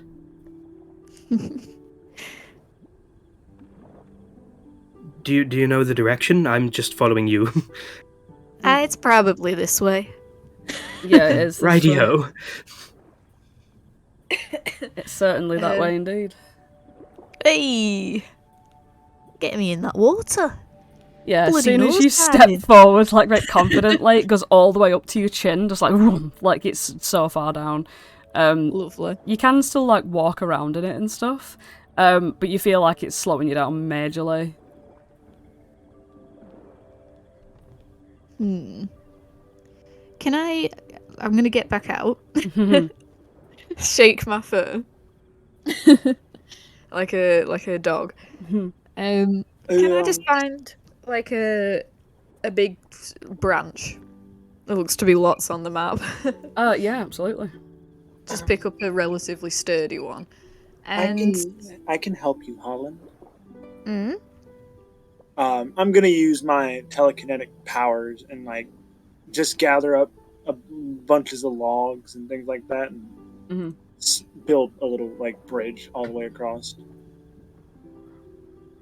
You wouldn't be able to build a bridge all the way across because that would be so many things being held up at once, and the water is about like 5 foot deep or 5.5 foot deep. Oof. I guess I will keep those take. logs there though. I'll take this branch and set it like across to get to here. Okay. That be plausible? Yeah. Well, I'm gonna use. Sorry, the mental image is making me laugh. I'm gonna cast levitate on myself, and then use the stickiness of the like sludge to use the stick to like drag myself along through the air. And as I land, I'll like help Aerith like secure the logs either side, so Flopsy has a walkway kind of thing. Nice. Why, thank you, both of you. Flopsy is just like in awe of Holland rowing himself through the air. When you get to here, you hear the familiar sound. Oh, good morning. We're just passing by. It like sort of follows you round the rim of this thing a little bit, but it doesn't leave the rim of the well. In the well itself, you can see it's sort of like the water is like lowering, but very, very, very, very slowly. Is it like bad that you're losing water? He just flies around, and then you can see directly beneath him another. Oh shit! Not that. That's all the rest of the shit that I fucking copied before. All these climb out of the well. Another one's down below it. Alrighty then. Good idea, Holland. They are not very nice. Don't put one in your hat this time. So you just bypass the well? Oh, there's more wisps. I wouldn't try to talk to them or catch them in any way, Aerith. It didn't go well last time. I didn't really get to fight the one, or like do anything with the one in the upstairs in Pavlona's. They were very easily dispatched. Not as dangerous as any of you guys said. I was kind of disappointed, to be honest. Yeah, but like they just float there. They only like are bad when they're like, you know, under your hat and like eating your soul. Whoa, what the heck is this place? Hey. Okay. So as you're walking along, you're at the top left where I've been pinging. You hear sounds of sort of like jovial music, like fanfare style stuff. And you hear this chanting in the background, very similar to the chant from before, but this time it's got different words, and it's, "He'll tickle all your funny bones, leaving you grinning, feeling right at home. With a mischievous gleam, he'll share his tricks. His scarf a swirling, a spectacle that sticks. Graceful and swift, he'll dance and twirl, leaving you in awe, a delighted whirl. His scarf a glorious sight, a symbol of his art. Bringing wonder and cheer, he will steal your heart. His deeds, oh so commendable and grand. He'll bring magic and mirth to this enchanted land. With a wink and a nod, he'll showcase his flair, unleashing laughter, banishing despair. In a flash of colour, he'll dash away, leaving you captivated, longing to play. Laughter echoes, and as you chase and cheer, thanks to Agden Longscarf, the Jester of Prismere. And that's all the Harengon sort of like bouncing around all over these boards, like doof, doof, doof, doof, doof, doof, doof, like with their like massive feet and everything. And as you walk into the tollway, you see that it is very, very dark, obviously still, but it's been lit up now with loads of different like glowing lights and things, like all these like blue sort of dancing particles in the air and things like that. Like it's all been lit up. You can see all the boards, whereas before you couldn't. You can see like some of the leaves of the area as well have like got these like glowing vines through them, like veins, sorry. Like glow blue and light up all and green, lighting up all of the foliage too. And in the very centre, you can see there's like streamers and balloons and shit, like all party style set up, like a sort of almost like a market stall of things, like with canopies, and you can see Agden's there. He's actually like selecting some things off of what seems to be a buffet on a table, and Jebek's with him. And as soon as he sees you, he's like, "What ho!" He raises his hand, waves to you. Yeah, as soon as the song started playing, Holland got so excited and started running. And he's like bounding down the boardwalk and he'll like match the lighting of the area and like light up his mace. Like it's still sheathed, but just like on his back, lit up as he like runs and like does a cartwheel. And, How's it going? Over. How's it going? Make way for him, make way. That he like gets his like Harengons to move out the way, and they're all bouncing up and down with glee. You see that instead of having like spears and shit, they've all got like different musical instruments that they're tooting around and like beating their feet on the floor. He sort of grabs onto like a stick and like swings his body around to see you, and he just like holds out what looks to be like a very small cube sort of piece of food, and he's like, "What about? Do you want one of these? Because they're like cubed carrots or something. Jabbick's just been making them." Cubed carrots? Yeah, it's all like mashed up in there. Just put it in, and chomp it up in your mouth. Have a try. Here. Try and get it in my mouth from down here. Oh, you. He like leans back, you better be careful. You better be careful. Right, open your mouth real wide. 3, 2, 1. Ah! And you catch it just fine, and he gives you a thumbs up. While he's like not like bounding with childish glee, he is so relaxed, and you can tell that all of his worries and shit have just gone. Come in. Your friend's here as well. Yeah, there's Flopsy, and I've brought Aerith, who wasn't here last time, but she's really nice, so you're gonna love her. And she's kind of a queen, but like also not, so don't call her queen. But like she is one, so just remember that. Queen like we left what? Archie behind. A queen like of downfall. Wait, what? Right, come on, you have to get in here and tell me all about it. Okay. Jebbick's there, and she's like, "Hi, if you need out, just..." she's gonna point up all the stuff, and she looks kind of high. She looks high. She like warmly. I love you. Go on. I love your cubed carrots. Thank you. I do like cubed things. She's just like getting back into hyper focusing on like chopping mashed carrots into a cube shape, and her tongue sticking out, and she's just having the best time doing it. But she looks high as fuck. Agden's like, "Yeah," whips out the fun gun, and he's like, "Yeah, this works, doesn't it? It really works." I'm glad you like it. Everyone likes it. The thing is, right, I mean, at first I was like, maybe I'll say, "Oh, you can't have any of it unless you do this, that, and other," control them a bit and stuff like that. But as soon as I press in front of me, that's it. I'm just like, "Hey, everyone have some." So, it's a bit addictive. Well, that's joy for you. Well, we found that if they get to have it all the time, then they don't go out and hunt or anything, so you've got to put it away every now and then. Jevik's like nodding really solemnly. Like she does not believe that at all. She loves it. But yeah, she's probably, you can tell from this, she's used it the most. Oh. Well, I'm glad you got it working really well for you. I was like, I don't know. I really hope that I come back here and like you've done something really cool.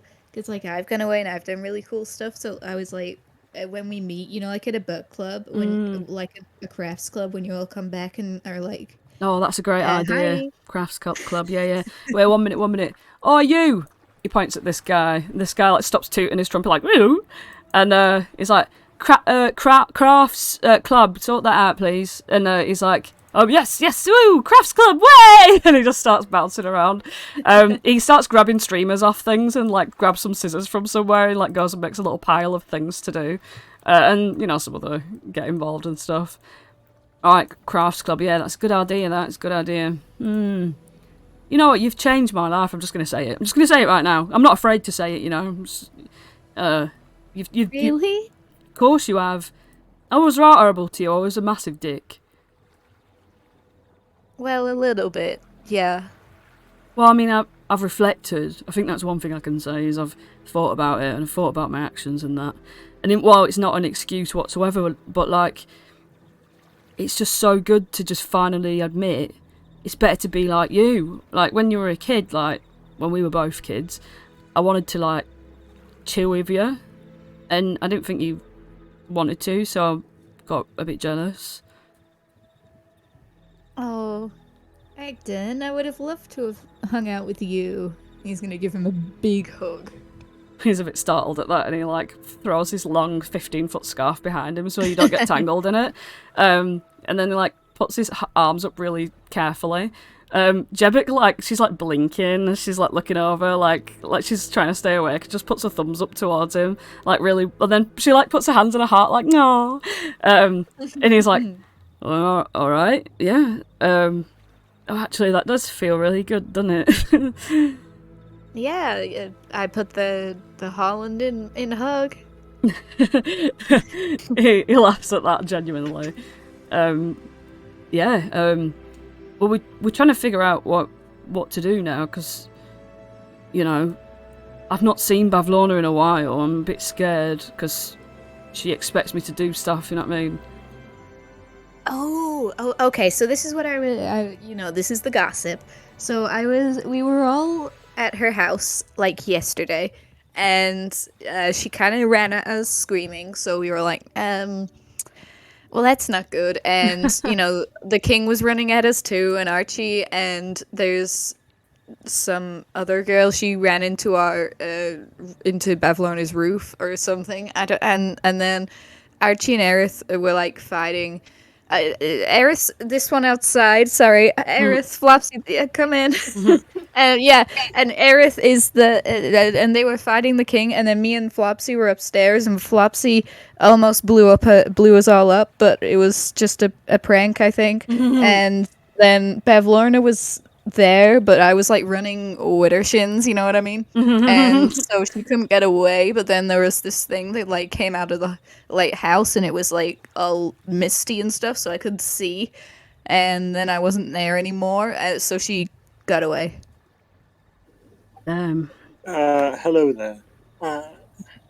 Agden? Oh yeah, sorry, I'm Agden Longscarf, the Jester of Prismere. I'm not very good at telling jokes yet. I'm just relying on this really, and he holds up the fun gun, and it looks like a party popper on like in the shape of a gun, like a flare gun, sort of little small revolver-looking thing, but with a party popper on the end of it. I see, and I am Aerith, Queen of Downfall. Wait, right, so you're not even kidding about this Queen of Downfall thing? This is legit. No, I killed King Illig and took the throne. Jeez, what's happened with Bavlorna then? What happened with that? Her hut has been sunken into the bottom of her swamp, courtesy of me and my new people. Flopsy exploded her into another existence, I think. That too. Flopsy held out his hand and was like, "Be gone, witch!" And she disappeared. Whoa. He like takes all that in at once. He just like sits down on his throne thing for a minute, like lazily lifts his right hand up with a fun gun and he just shoots it into the ceiling, and he's like, well, that's great. That's amazing. I can't believe you did that. So you're Queen of Downfall, and well, and Bavlorna's gone. For now. Wow, that's amazing, says Jebic, teetering on the edge. Do you want some cubed carrots? I'll have another. Alright, and she's just going to tip a handful of cubed carrots into your hands. Agden's like, so, if she's gone for good, right? Well, if she decides to come back, she's got nowhere to go. So that means I don't have to work for her anymore. Well, I weren't gonna anyway, but if she's left, then she says, while I'm here in Downfall, then that means that I've got to do what she says. If she's not in Downfall, then I don't have to do what she says. It's all about semantics, isn't it? Heather doesn't belong to her anymore, I can tell you that. Wow. That's intense. That's like you know, I'd never dare to do that. And I've got a whole team here.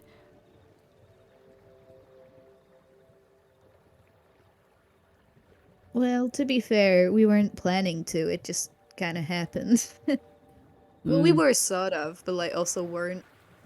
We were gonna be a bit more like mischievous about it, but then, you know, when life runs at you in a swamp, you just gotta swing back, you know? That is true. Maybe you should write a book or something, and then I can have it on my shelves so I can read it every now and then. Just to remind myself of stuff, you know? Oh, I can do that now. I can actually do things now with like, because I smoked this pipe, and he holds it out, and he Agden smiles like he knows what you mean. and I got my ideas back, and I can do anything. He's gonna like do a little fucking puff on the smoke and do like a Gandalf smoke ring right quick. Hey. He looks at it. How does it like go through his face? Like, whew, a frame in his face. Yeah. Yeah. And he like looks all around and he's like smirking, like smiling, nodding, just like, yeah. Yeah. And that works for you, does it? And Jebek's like, can I have a go on that?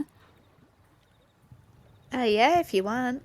Nice. She's gonna like take it into her mouth and puff on it and blow out cubes cubes of smoke go flying around.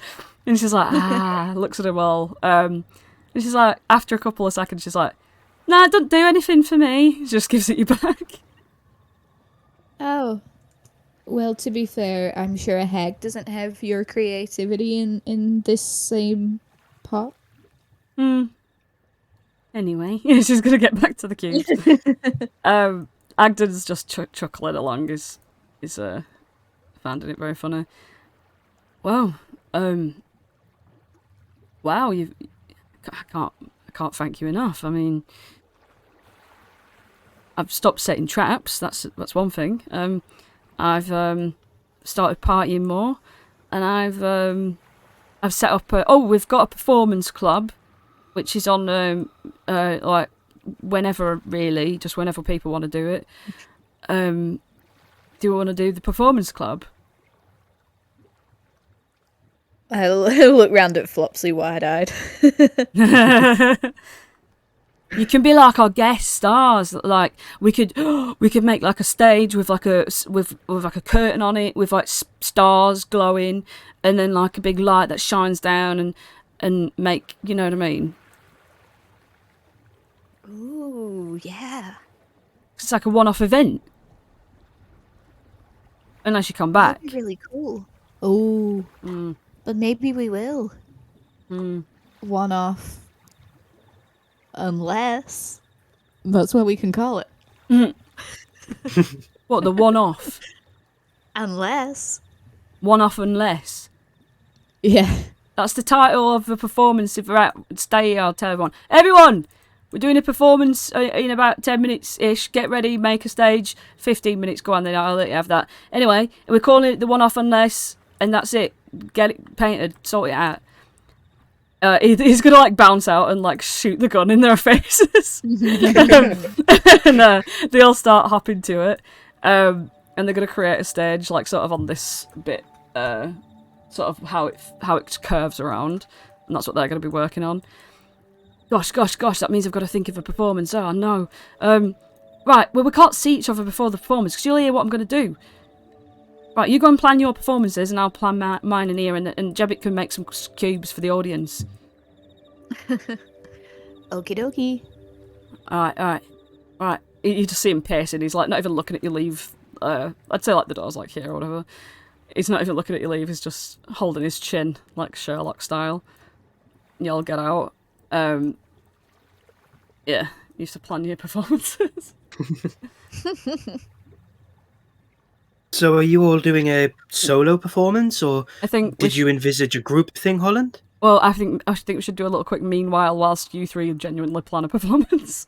Okay. Well, whatever, we're doing a meanwhile. This is off map. Meanwhile, off map. Top a carriage pulled by an owlbear named Ouglay and Clapperclaw, who sat there staring at Archie and Octavia, the wood elf. Yeah. You sat there. Octavia's keeping a sharp eye about her all over the place. With every slight sound, she like twists her head towards it, like, and then she like her shoulders relax again as she realised it was nothing or just a bird. What's your favorite bird, Octavia?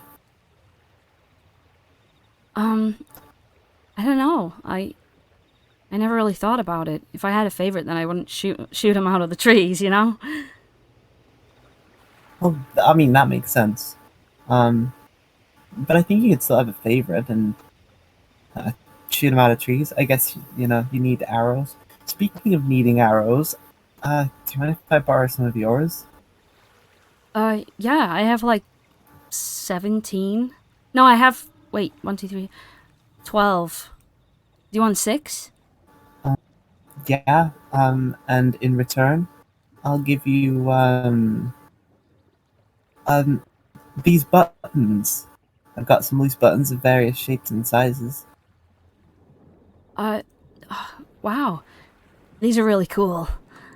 I like collecting buttons. Do you want to see my collection? Oh, yeah, sure. Well, check this out. She opens up a, like, sort of pouch that's attached to her waist.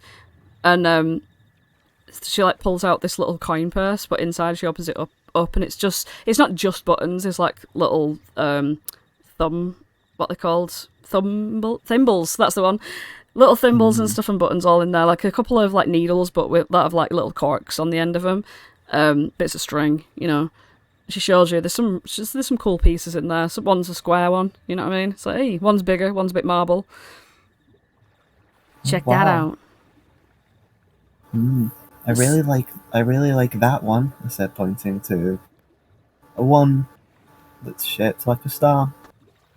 She pulls out the star one and she's like, oh, this? Yeah, yeah. This one I found at the bottom of one of those wells. Oh. It took me so long to get it. You have to, like, climb all the way down. Well, yeah, because, like, what you gotta do... Sometimes they're, like, squirting water out all over the place, and then sometimes they, like, sink all the way down. And sometimes there's, like, trinkets floating on top, but sometimes there's trinkets, like, right at the bottom. So when I was looking, I saw this little star, and I was like, I need that for my collection, you know? Yeah. So I just jumped down there. It kind of hurt a little on my ankles, but I got down there and the water is sort of like dried away. I don't know how to describe it, but it was good when it came back up again because it just floated me right to the top. I like that. You know, you see something and you just gotta reach out and grab it. So, you jump into a well and you go all the way to the bottom. And I guess you can thank your lucky stars, because that must be what it is. Yeah. Maybe. Yeah, you're sort of looking around and you hear in the distance with your higher passive perception, you hear the sort of like rustling, like sort of like a, like, sort of frequency to it. Quite hefty sounds. It doesn't seem to be fast, it seems to be many. It sounds like there's many things coming towards us. It's sort of coming from, like, behind you, but very, very far off in the distance. And through the trees, even as far as your eyes can see, the fog is quite thick in the distance there. You can almost make out a slight movement of shadow. Like, fucking hundreds of feet in the distance. Octavia, I think we better get... Say that again? I think we better get moving. Why? What's going on? You see something? Even worse, I don't see something, but I can hear it. I know it's there. What do we do? If we leave, then what if they come back and we're not here? Maybe we take... Oh gosh, that's a good question. well, I guess we better put our best guards on. But, get ready, because maybe we might have to skedaddle if things start looking bad. Right. She's gonna sort of like brace herself, and then we're gonna go back to Agden Longscarf. And yeah, he's sort of, let's just have a look here. All these guys have set up this small theatre, essentially, is what it is. And let me just see something.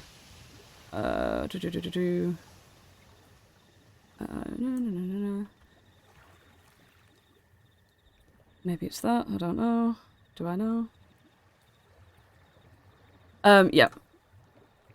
And they've all set it up, and they're all sort of like sitting around in this bit to be the audience.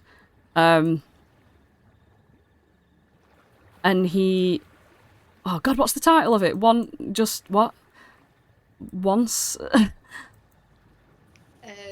Just a one-off unless. One-off unless. Alright. Roll up everybody to One-off Unless. The performance of a lifetime. He's going to pop the fun gun into the audience, and everyone's like, "Way!" We have a very special guest with us tonight, even though it's the day.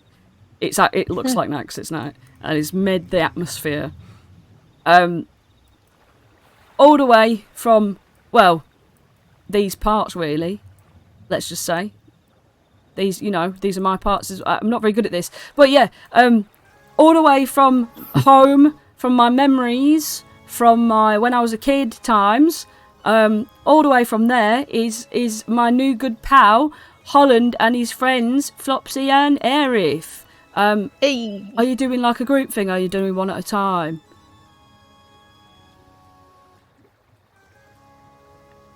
I think we could do a group thing. All right. Well, what are you waiting for? Get up there. Get up there. This is the stage. What, where we're stood or where he's stood? Where he's standing. Like this is the. Okay. Yeah. Okay. He's gonna join the audience. Would you like me to start, Holland? Yeah. Right, well, I'm going to start off quite menacing at first, but then you'll know when the mood changes. I'm going to hand a little cupcake to both Aerith and Holland for bardic inspiration before we start. And Flopsy is going to start with a bit of a somber, concerning note on his pan flute. He's going to basically try and musically tell the shape of the story of them coming here. So it's going to start off quite gloomy and not necessarily uncomfortable, but just dark vibes to begin with, before it starts kind of getting a bit more uplifted and a bit happier. And that is as Holland starts to become more animated. Holland is the one that makes the music rise upward. Okay. And I'll pass to Holland to show what he's doing. Yeah. Oh gosh. Holland's doing a interpretive dance. But he's also incorporating his surroundings a little bit as a challenge to try and keep himself on rhythm, So he's doing I forget the proper name of the dance, but something of a blend between ballet and gymnastics. As he sort of cartwheels up and down, and he'll pirouette past Aerith and just keep, and then jump between the two, and as he jumps over, following him will be little spurt, air bubbles, not air bubbles, air bubbles but of water. Nice. In follow him into the air and rise, and they keep jumping out of the water and landing again, in tune with the rhythm. And as it begins to get more upbeat and more positive, Holland will match that energy by pulling out his mace, which still has the light going on, and start using it as a baton, and like twirling it around, throwing it in the air kind of thing as he dances. So that's what Holland's doing to accompany. While Holland does that bit, Flopsy's going to use prestidigitation to put little gusts of wind into the leaves above us so that leaves will start falling down like rain around Holland while he dances. Mm-hmm. Nice.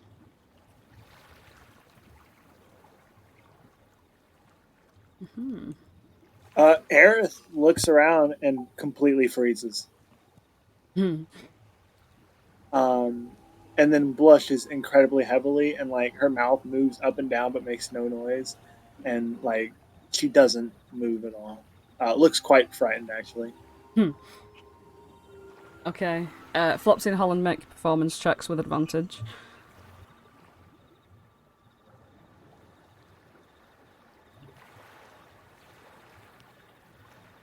That's a natural 20 for a 30. Hey! Jesus Christ. Oh, Jesus. That average is high. Yeah, fucking... Right. So everyone's just, like, whooping and cheering, like rolling the fists in the air and, like, throwing, like, flowers at you and stuff like that at the end of the applause. Agden jumps up and he's like, oh my gosh, I can't even believe it. It's the best thing I've ever seen in my entire life, and you as well. Oh, like a ventriloquist. Oh, yes, amazing. Genius. That were genius, that were. And he's, like, jumping around and he's like, oh, the colours. I wish I could do stuff like that. That's amazing. Wow, and that music too. Jeez. And he's just so excited by it all, and he's like in awe of you. Like you can tell that he's like a fan. He's like, it's a bit weird, you know what I mean? Like he's like he's finding he likes you a lot. You know, he's finds you very admirable. Oh, thank you. It's a great honor to be performing here tonight. Yeah, it's an honor that we could even have you. I mean, wow. Is anyone else going to do a performance now? Literally all of them are like, me. And he's like, all right. One at a time, we're in a group. What do you want to do? And then, obviously, you'll sit in the fucking audience and watch these knobheads, like, piss around, pirouette around on the stage. Some of them are tooting trumpets. Some of them are like wiggling their asses whilst banging on a drum, like, do. Yeah, they're all having a grand old time. And Agden sort of puts his arm around Jebic and gives her a little kiss on the cheek. Yeah. While we're sat in the audience, Holland's just going to quietly nudge Aerith and say, you did a really good job up there. Getting up there's the hardest part, they say, so well done. Typically why I don't go up on stages. I'm very shy sometimes. I still appreciate you being next to me. Yeah, I did a really good robot. No, I think that dance move's called the statue, isn't it?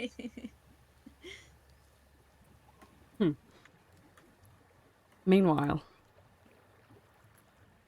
over in... Do what? I said, oh, fucking hell. Why? Over in the unmapped location where Octavia, Clapperclaw, Oogley, and Archie are, what was you obviously held for a minute just to see what's going on, but what direction would you have gone in? So it was more of a sort of we'll see if we actually need to move. Mm-hmm. Yeah, so it's like we've not moved yet, but yeah. Sorry, that shouldn't still reactive. Okay. Alright. Give me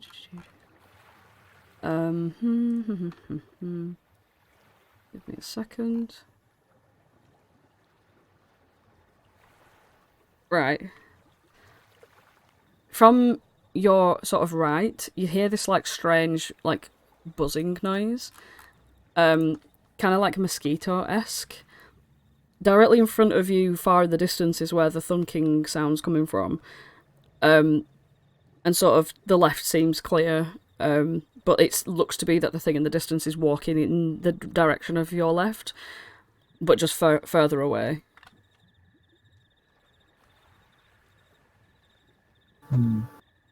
So they're moving away from us, or are they just moving? It looks to be moving towards you, but to the left, It's a very, very huge shadow in the distance. Like, you can't tell what kind of creature this is. It's just like, like passing through the trees in a shadowy, foggy background.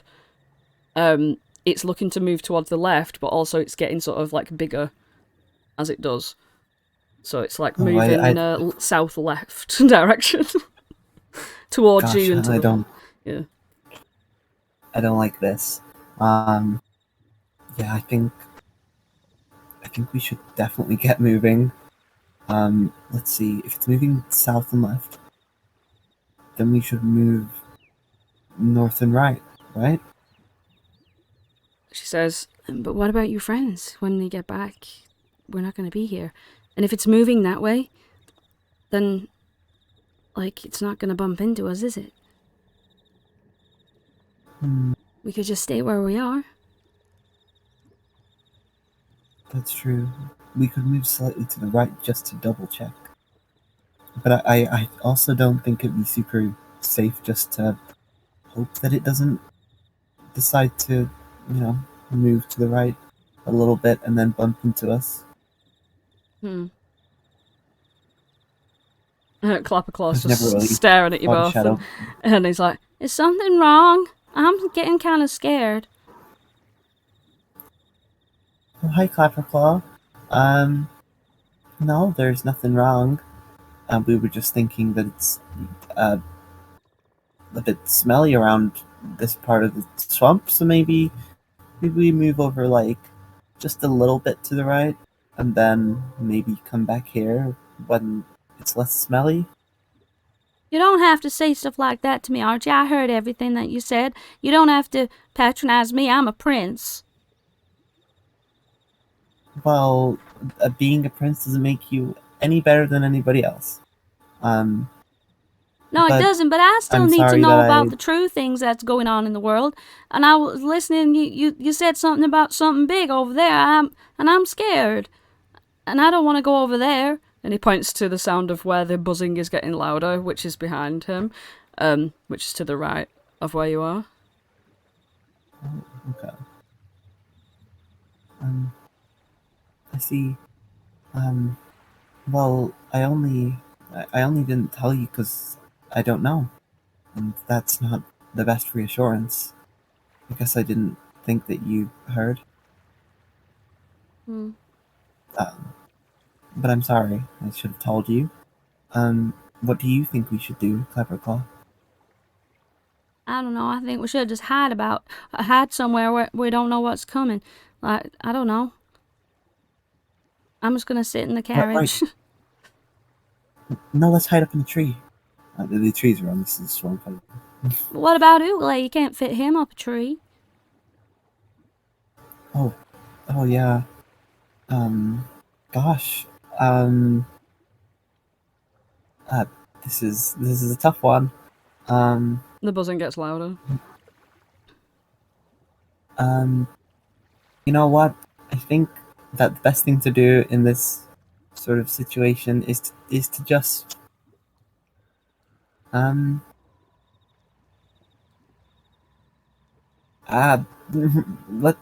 think we should move, and then we can come back here later, or in fact we actually know where they're going. Oh right. Archie snaps her fingers. We'll just head to where they are. What, through the water? Oh. Yeah, I just realized we can't do that.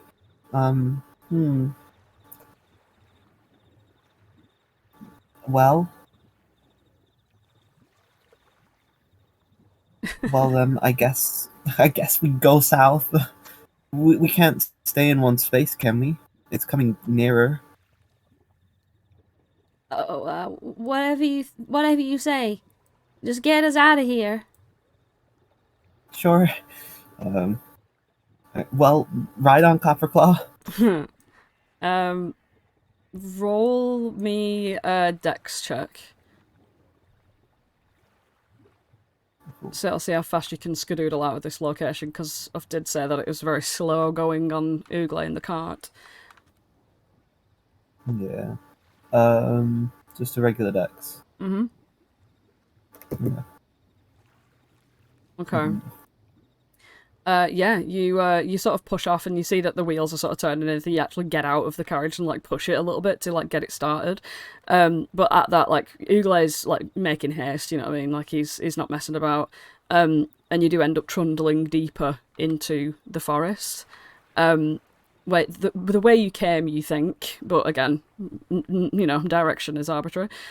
So yeah, you trundle off on your own, all four of you, to somewhere in the swamp. Meanwhile, by Jove. Here we go.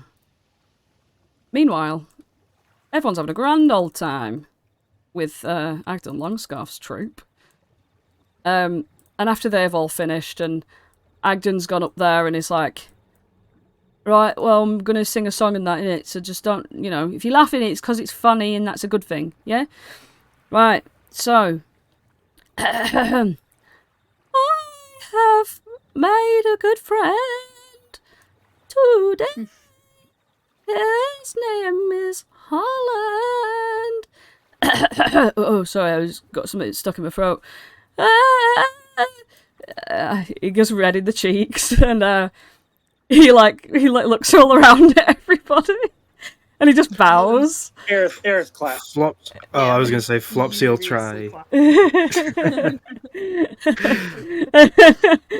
And he coughs, he like flops his ears down and he like looks up red faced, but he shoots the gun anyway and he's like, "Wait, good for me." Anyway, that concludes Performance Club. See you all next time someone wants to do Performance Club. Anyway, Crafts Club, you lot, get on it. And they're like, "Way!" And they all just jump off having a grand time. You see one of them just sort of like, when he jumps on the boards, he just flops down asleep straight away. Like they've all got so tired of doing so much fun that they just fall asleep where they land. And Agdon sort of, he's moving his like scarf around his neck in a awkward way. He's like, sorry I had to hear that, but... Are you kidding? I think that's my new favourite song. It really... Yeah, I need to get that put on one of those orbs that plays things back for you all the time. Oh, that would be sick. I'd love that. I think you should... If you find it, then we can have two, and then you can sing me a song and I can sing you a song. Yeah. Aw, matching song buddies. I'd love that. Oh, I'm really glad that this has been so much fun. Me too. I'm glad you visited, because I was a bit worried that I'd just never see you again. And since, you know, he shows the gun. You know, even though you're still having like fun and that, like stuff can be sad. It doesn't just get rid of everything all the time. Yeah, but it's the sad that makes the fun, so... Well, yeah, because if I weren't so sad, then I wouldn't be so happy that you were here. Yeah, exactly. He's nodding. Can't have one without the other. That's very wise, very wise.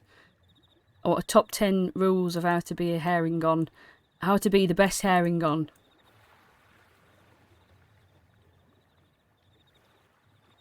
That's what you should write. Top 10 rules? No, top 10... Oh, that's what I should write. Yes, like suggestions, something like...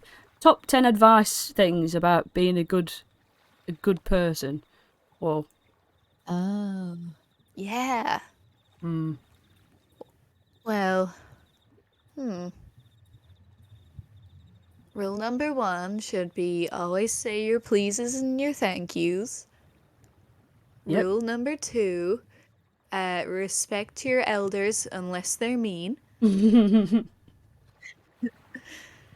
Rule number 3, tell the people that you love them. Oi, Jebik! I love you. Jebik's like, no. I love you as well. Do you want some more cubes? She stuffs his mouth with cubes. Well, I love cubes as well. But yeah, sorry, go on. Rule number 4, never underestimate the value of a good cube. Oh, definitely never. I'd never do that. Rule number 5, sing or do or dance something every day. Check. At least once a day. Done it already. Rule number 7. Don't ever stop moving. Oh crap. Alright. Like, like, you can rest sometimes, but like, like mind moving. You gotta always be looking forward. Like right now I'm thinking about what I'm gonna do when I see Oogle again. Oogle's my friend. He's a owl bear. Mm-hmm. Rule number 9. You don't get to know rule number 8 just yet. Rule number 9. You should always visit the Witchlight Carnival if you can, and come say hi to me at the carousel when I'm back there. I'm not there yet. How do I get to that? I'd love to go to carnival. Yeah, I don't know. I don't know how to get back there yet, but when I do, I'll let you know, and then I'll try and sneak you some free tickets, Nice.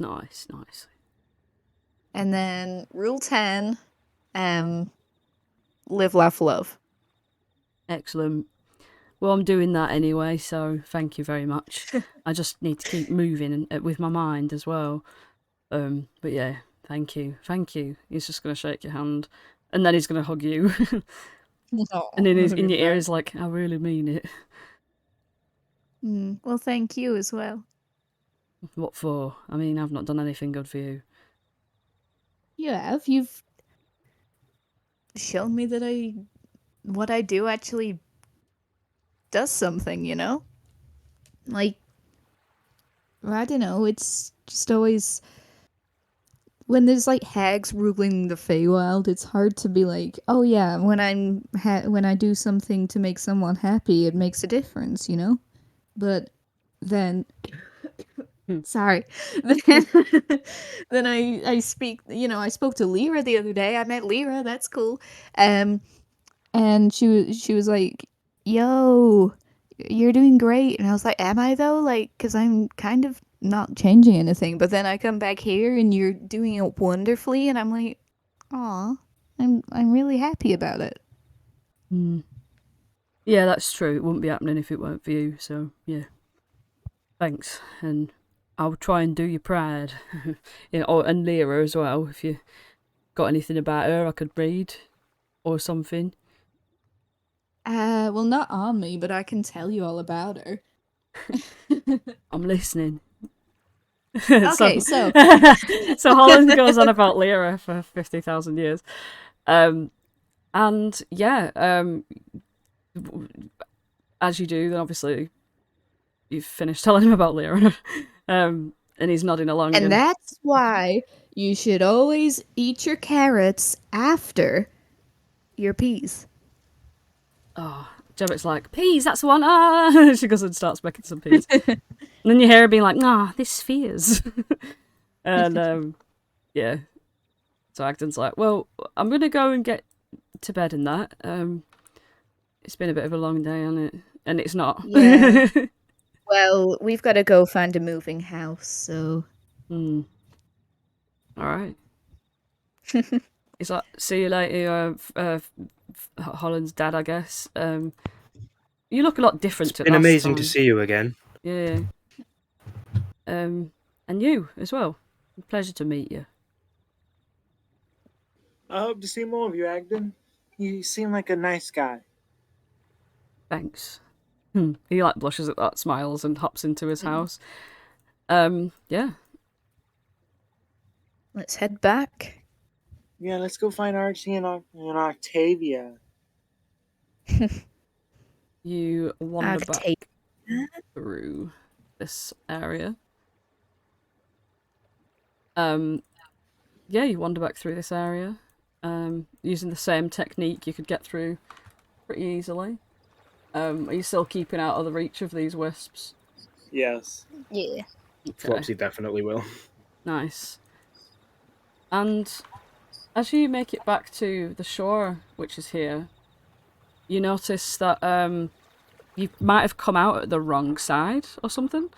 Like, maybe they're further down or further right, but you can't see Ooglay, the carriage, Clapperclaw, Archie, or Octavia anywhere.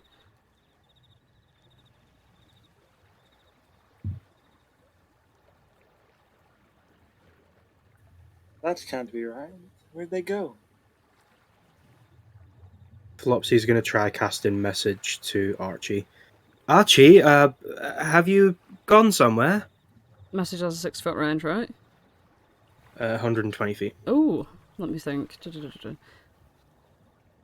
Yes, you could reach with that. Archie, you hear this in your mind. Oh, hi, Flopsy. I hope I'm not interrupting. We're back. It seems that, you're not. Yeah, right. Sorry about that. We were just jumping at shadows, like literally. But I guess we could make our way back. I mean, just have a look around, all of you. Make sure there's not you hear, you hear buzzing, and it's loud, and it's coming, and suddenly from the fucking swamp trees, there's this herd, this what's the word? Like a swarm of these mud mephits start swarming around you, and just start flying up to you. I think you'd be this far away when you saw them, whatever. And they're all angry. They're all flying all the way towards you, and that is where we're going to end our session. Jeezy crazy. Hey. Jesus, by gum. So, wonder what's going to happen next week. But yeah, so okay, right. Well, thank you very much, everybody, for watching. Yeah, I guess we'll see you next week. Yeah. Well, hold on a second. These videos are actually posted on YouTube, so make sure you like, comment, and subscribe. They are indeed. And tap the bell for a notification. The Easter egg for this session, will be presented to you by Lauren. Lauren, what's the Easter egg? The Easter egg is. Hey. Thanks for that one, Lauren. Right, see you later, everybody. Bye.